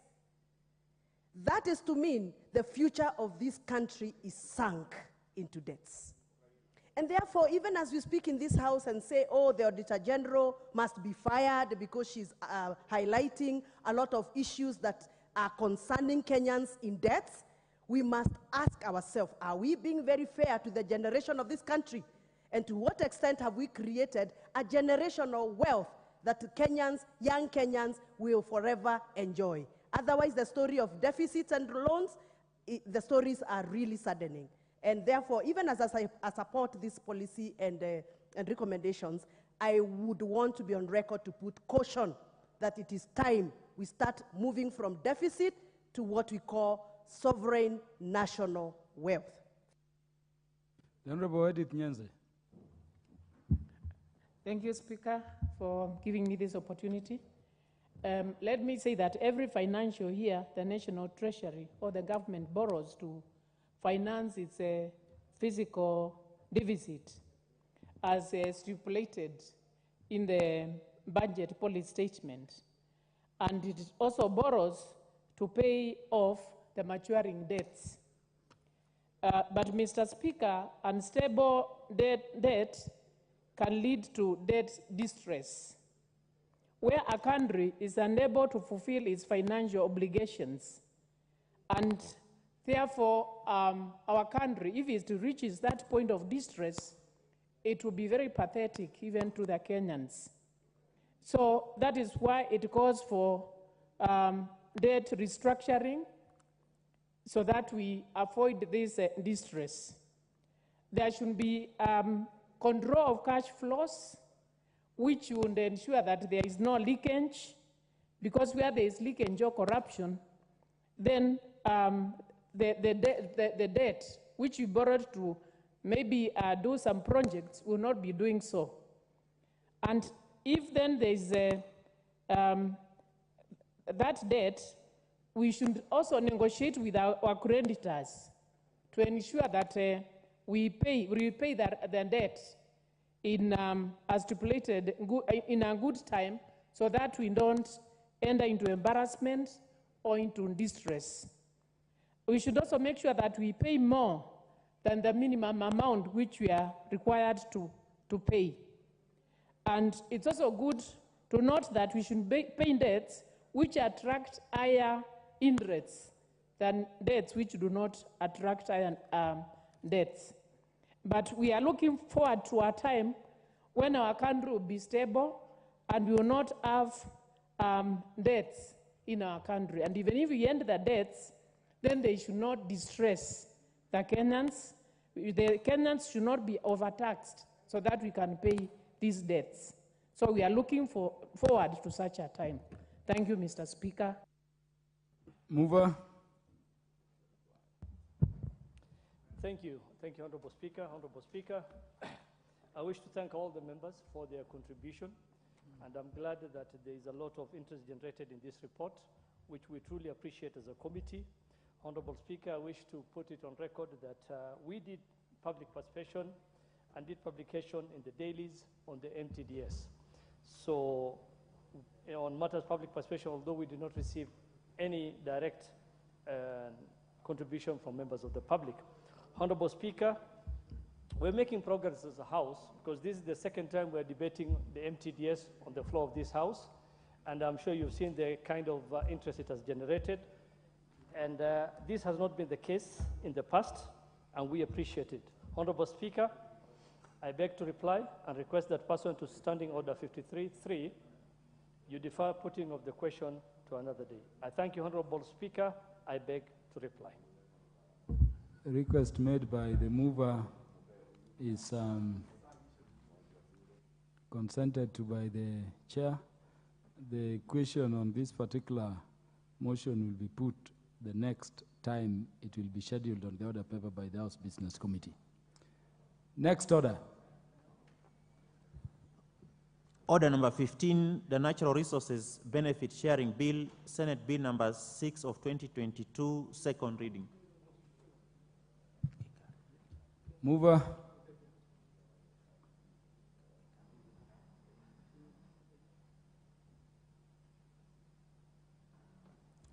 Thank you, Honorable Speaker. I beg to move that the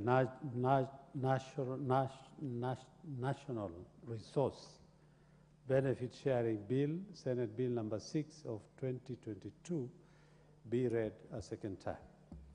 Honorable Speaker, let me first of all start by just advising the House that this bill is a Senate bill which was brought, is a private member's bill from the Senate, which was brought by Senator Mungatana of Tana River. And Honorable Speaker, the bill went through its first reading on the 17th August 2023 and was thereafter committed to the Departmental Committee on Environment, Forestry, Climate Change, and Mining for consideration and reporting on the House pursuant to the provisions of the National Assembly Standing Order number 143. Mr. Speaker, in accordance to Article 118, subclause 1B of the Constitution, and Standing Order number 127.3, the committee sought views from the public by way of written memoranda and further conducted public participation hearing on the same bill. Organizations, institutions that made their presentation to the committee on the bill included the following, Honorable Speaker. The Ministry of Environment, Climate Change and Forestry. And Honorable Speaker, in that the ministry objected, of course, to the bill for various reasons that are Majority Leader, the point being made by the chair of the Departmental Committee on Environment is very critical. I want to request that not just you as the leader of in the House, but all members attend to that particular point being made. Thank you very much, Honorable Speaker. And I know how critical it is, over and above being in the House, me and you being in the field, sometimes it's very critical for people to concentrate. Otherwise, you stop concentrating and you know what happens. You concede so many goals and you lose some. Honorable Speaker, the National Treasury also came before the committee. The State Department of Mining. The point you are making, Honorable Gikaria, is that the ministry in charge of environment matters is opposed to this bill. Yes, is opposed to this bill. So proceed. So was the National Treasury. And the basis of the National Treasury on objecting again on the same bill was that, Honorable Speaker, when you come and move a bill that talks about revenue sharing at 60% of the national government and 40% for the county without taking consideration.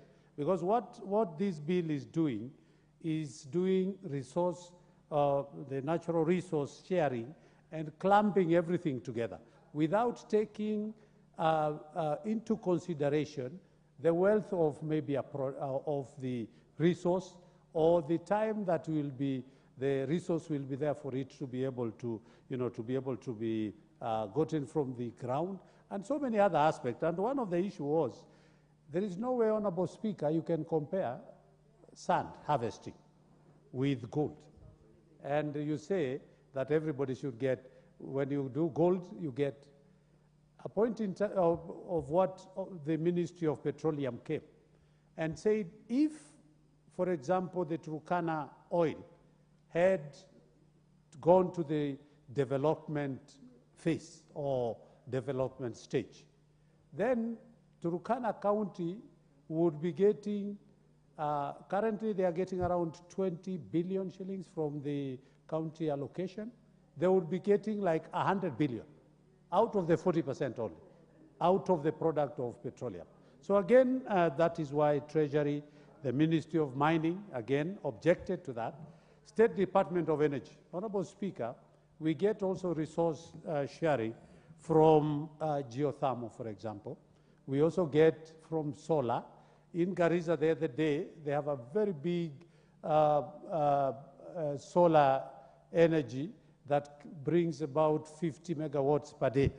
And again, they also, they are saying, if you then allow us to have this every resource sharing clubber together for a certain percentage, what they were saying is allow each ministry to have what they have in their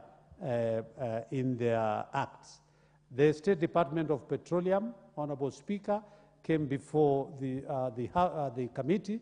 State Department of Wildlife, again, Honorable Speaker, the same again, the State Department of Wildlife did again object to that. The Council of Governors came before the committee. The Kenya Private Sector Alliance, Kenya Wildlife Conservancy Association, Northeastern Conservancy Association, Kenya Oil and Gas Working Group, the Nature Kenya, Samburu Women Trust. And Honorable Speaker, I want to talk about sometimes Parliament is accused of lack of public participation.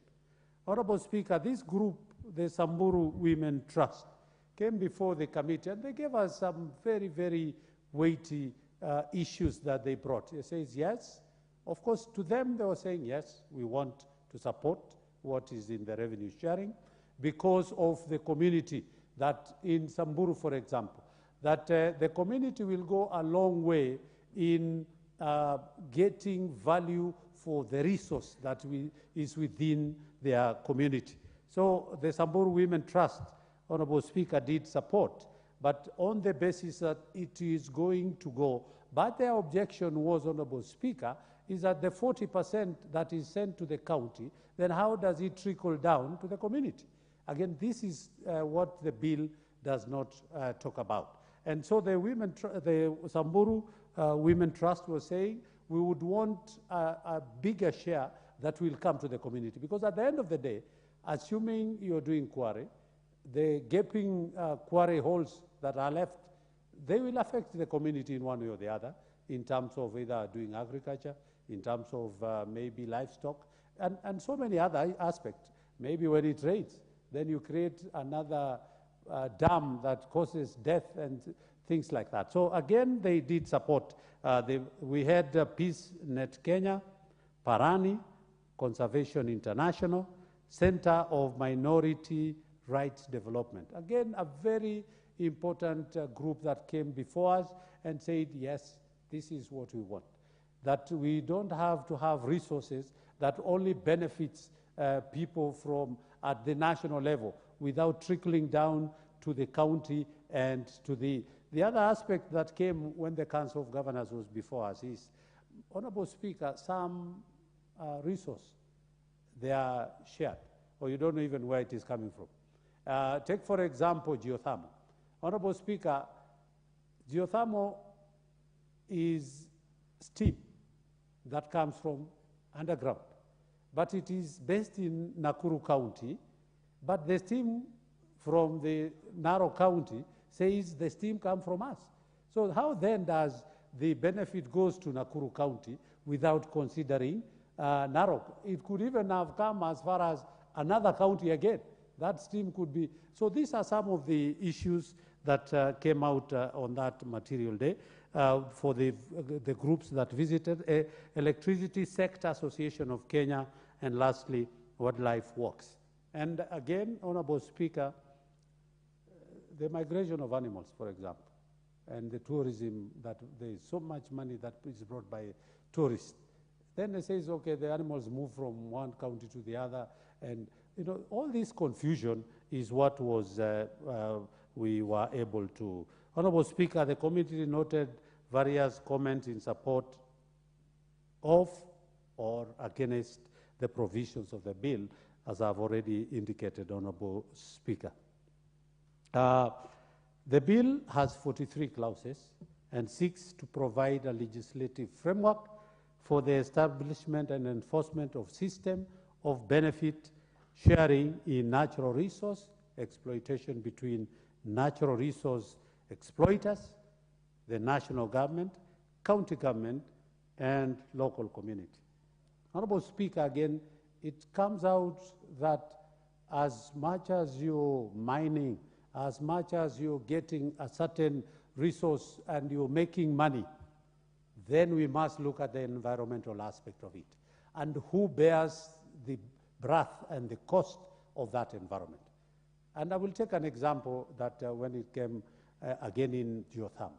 They say the machines that do the drilling, all that stuff and the extract that are coming from the ground is felt in Narok, and they can no longer do agricultural activities anymore. Again, these are some of the things that we're saying, yes, as much as we think of about the resources that is going to come, even if it's at the national level, county level, or the community, then what is the lifetime destruction that comes with that? We might get 1 million shillings, but later pay it with so much. And Honorable Speaker, if you remember during the kazi kwa vijana, I was in my constituency when one of the vijanas were being some work, and without the boots, the gum boots, for example, without gloves. So you end up earning 1,500 per week, and then you spend 10,000 because you got maybe a Msumari that injured you, and you have now to treat yourself with maybe 20, 30,000. Again, it depends on, yes, this is what we have received, but what is, at what cost are you leaving us with after you've taken all that is underneath the ground? So the enforcement of a system of benefit sharing in natural resource exploitation between natural resource exploiters, the national government, county government, and local. Honorable Speaker, most of these people who come to do this come from outside the country. So what do? They take as much as they can, they mine as much as they can, and then what happens? All the profits that is gotten with them, say for example, if it is China, it is taken back to China. For example, the Turkana, which was being done by Talo, and Talo is a British, whatever they would have gotten, how, of what benefit would it be, or would they just be taking all the profit back to their motherland? Some natural resources are finite, which means that if we use them continuously, we will eventually exhaust them. It is true, Honorable Speaker. Not every resource, it is there in its quantities. After some time, it is going to be exhausted. It is for this reason that the Constitution of Kenya mandates Parliament to enact legislation on the exploitation of natural resources. And I think, the Honorable Speaker, just like the other motion which has just passed, Parliament has been given a huge, huge role. And it is important for us to look at legislation, to look at whatever comes before Parliament beyond our political boundaries, beyond parties, and talk about Kenya. Because it is for that purpose that, Honourable Speaker, that if we look at some of the legislation that we come up with, that it is only going to assist a certain area for a period of time, that we need to be nationalist when we come to the lawmaking. We had, Honourable Speaker, remember, at some time I was a member of the Security Committee, and we went to Israel. And we were saying they have different political parties in Israel. But they told us, when it comes to the security of Israel, everybody becomes an Israelite, and they forget about their parties, because they have to protect. It is that common interest that we need, all of us, to be able to look, but not, and some of these issues is saying, I was remembering, Honourable Speaker, when I was the chair of Energy Committee, and we were doing the petroleum and the revenue sharing from the petroleum product. And you know, let me not say it is the animosity, but the differences that are there between Turkana County and West Pokot. Honourable Speaker, the oil is in Turkana. And true to the fact it is there, and it is plenty. But for you to be able to extract that oil, you must get water from West Pokot, which will come and be drained there so that it pushes the oil for it to come. And these are some of the, they said it might even bring conflict because of the resources that we cannot give you our water for you to get rich. And if we have to, then we have to split that resource at the middle.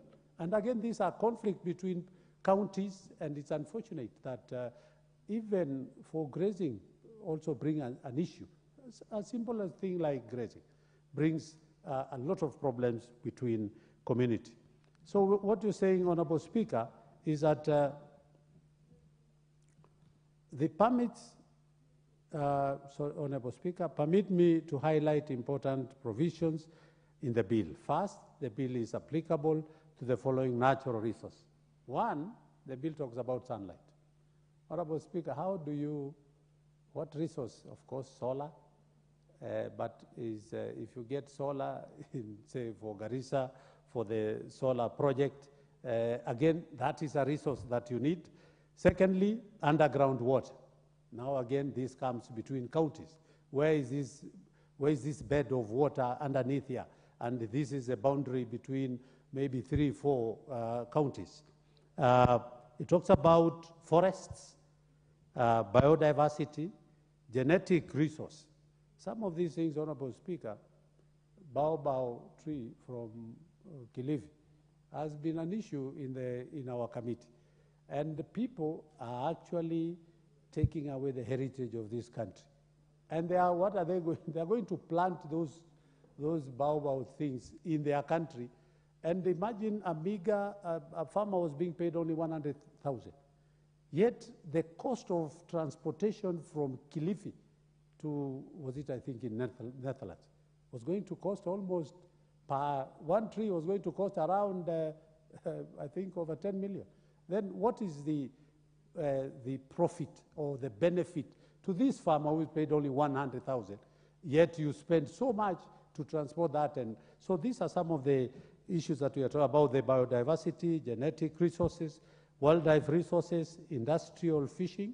Again, Honourable Speaker, in the lake region, in Mombasa. Again, these are some of the things that is coming out: wind, thermal resource, minerals, and petroleum. Secondly, Mr. Speaker, the bill has introduced benefit sharing provision as far as natural resources are concerned. According to the bill, that provides for establishment of benefit sharing authority. Now, this is the other bit that where we come from. We come to, Honourable Speaker, this is a money bill. Once you start creating an authority that draws money from the exchequer, then it becomes a money bill. And if you look at Article 114, Honourable Speaker, says all money bills must originate from the National Assembly. Now, and this is where we needed the advice that, Mr. Speaker, anything that is unconstitutional, once we start debating it here, it is pointless. It will find its way to the courts. Again, we'll be blaming the courts for doing the right things. So again, if the Constitution says all money bills must originate from National Assembly, now any money bill originating from elsewhere in itself become unconstitutional. So that is the other thing, Honorable Speaker, and of course you being a very senior legal person in Kenya. Honorable Speaker, you know it has no two ways. Any unconstitutional thing is unconstitutional, and there is nothing much we can do. So when we start creating benefit sharing authority in terms of facilitating benefit sharing agreement between affected counties, entities, and local communities, and to determine the royalties and fees payable in respect of a particular sector where a written law does not prescribe the royalties or fees.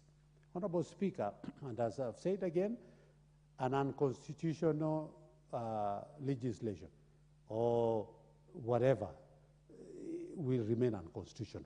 So again, that is something that the committee did look into. Honorable Speaker, the bill provides for revenue collected shall be shared in the ratio of 60% to the national government and 40% to the respective county government.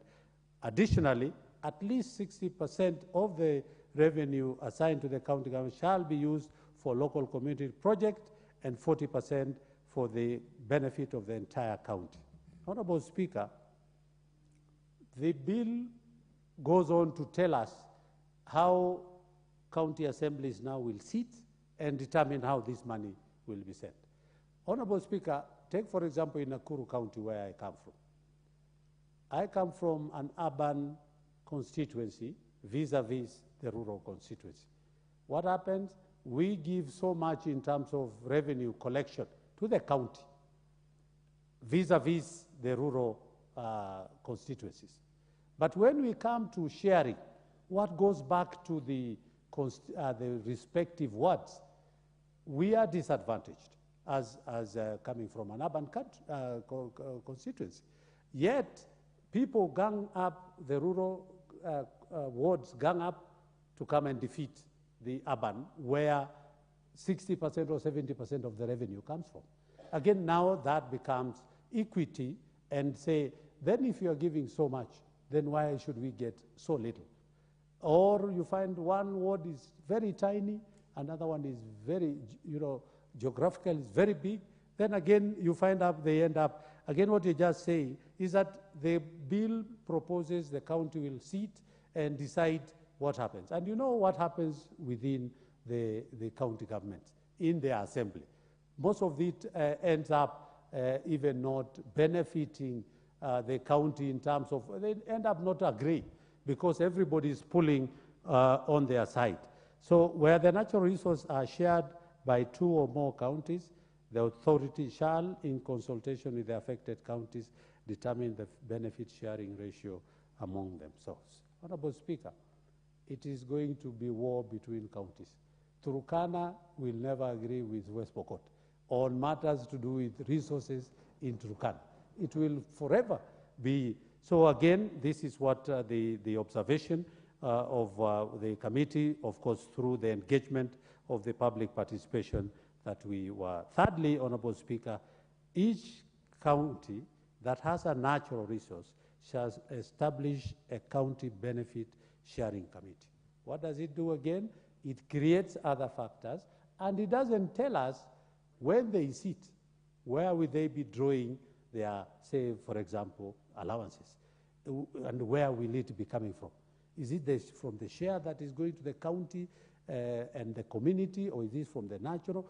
So all these things are some things that create a lot of confusion in this proposed benefit sharing ratio, to a point that we think that we will not. And if, again, 3 counties are the ones who are claiming geothermal that is underneath the ground, so should we have every county determining its own committee, constituting its own committee and making decision? Again, that is something that the committee was looking into on matters of sharing formula responsible for implementation of this act. Honorable Speaker, mining and minerals are reserve of the national government. This is well established in the Constitution and detailed in the Mining Act 2016. The role of county government is limited to implementation of specific national government policies. Honorable Speaker, when we read our Constitution, it talks about land, private, public, community. Now, who is vested these powers of owning this land? Mostly is the county government. But it says where minerals are underneath that land, then that becomes the property of the national government. And now in this, it is giving county governments overlapping functions that will not work at all. So this bill again, the bill therefore presents constitutional and administrative implementation challenges by assigning national function to county functions. Again, this is the overlap that we saw, that this bill, of course I don't want to say just because it originates from Senate and they needed to create some jobs for themselves, that it is what, but as per the Constitution, it talks about, yes, much as land. If you go, I think it is, I'm not a lawyer, but I think it's Article 41, that then stipulates, yes, land belongs to that, but any mineral underneath that goes to the national government. Honorable Speaker, benefit sharing is a very specific to us, is very specific to our sector, and several acts of Parliament governing natural resource have already set out benefit sharing framework. For instance, Honorable, just the other day, last year, we passed the Climate Change Amendment Act 2023 on carbon projects.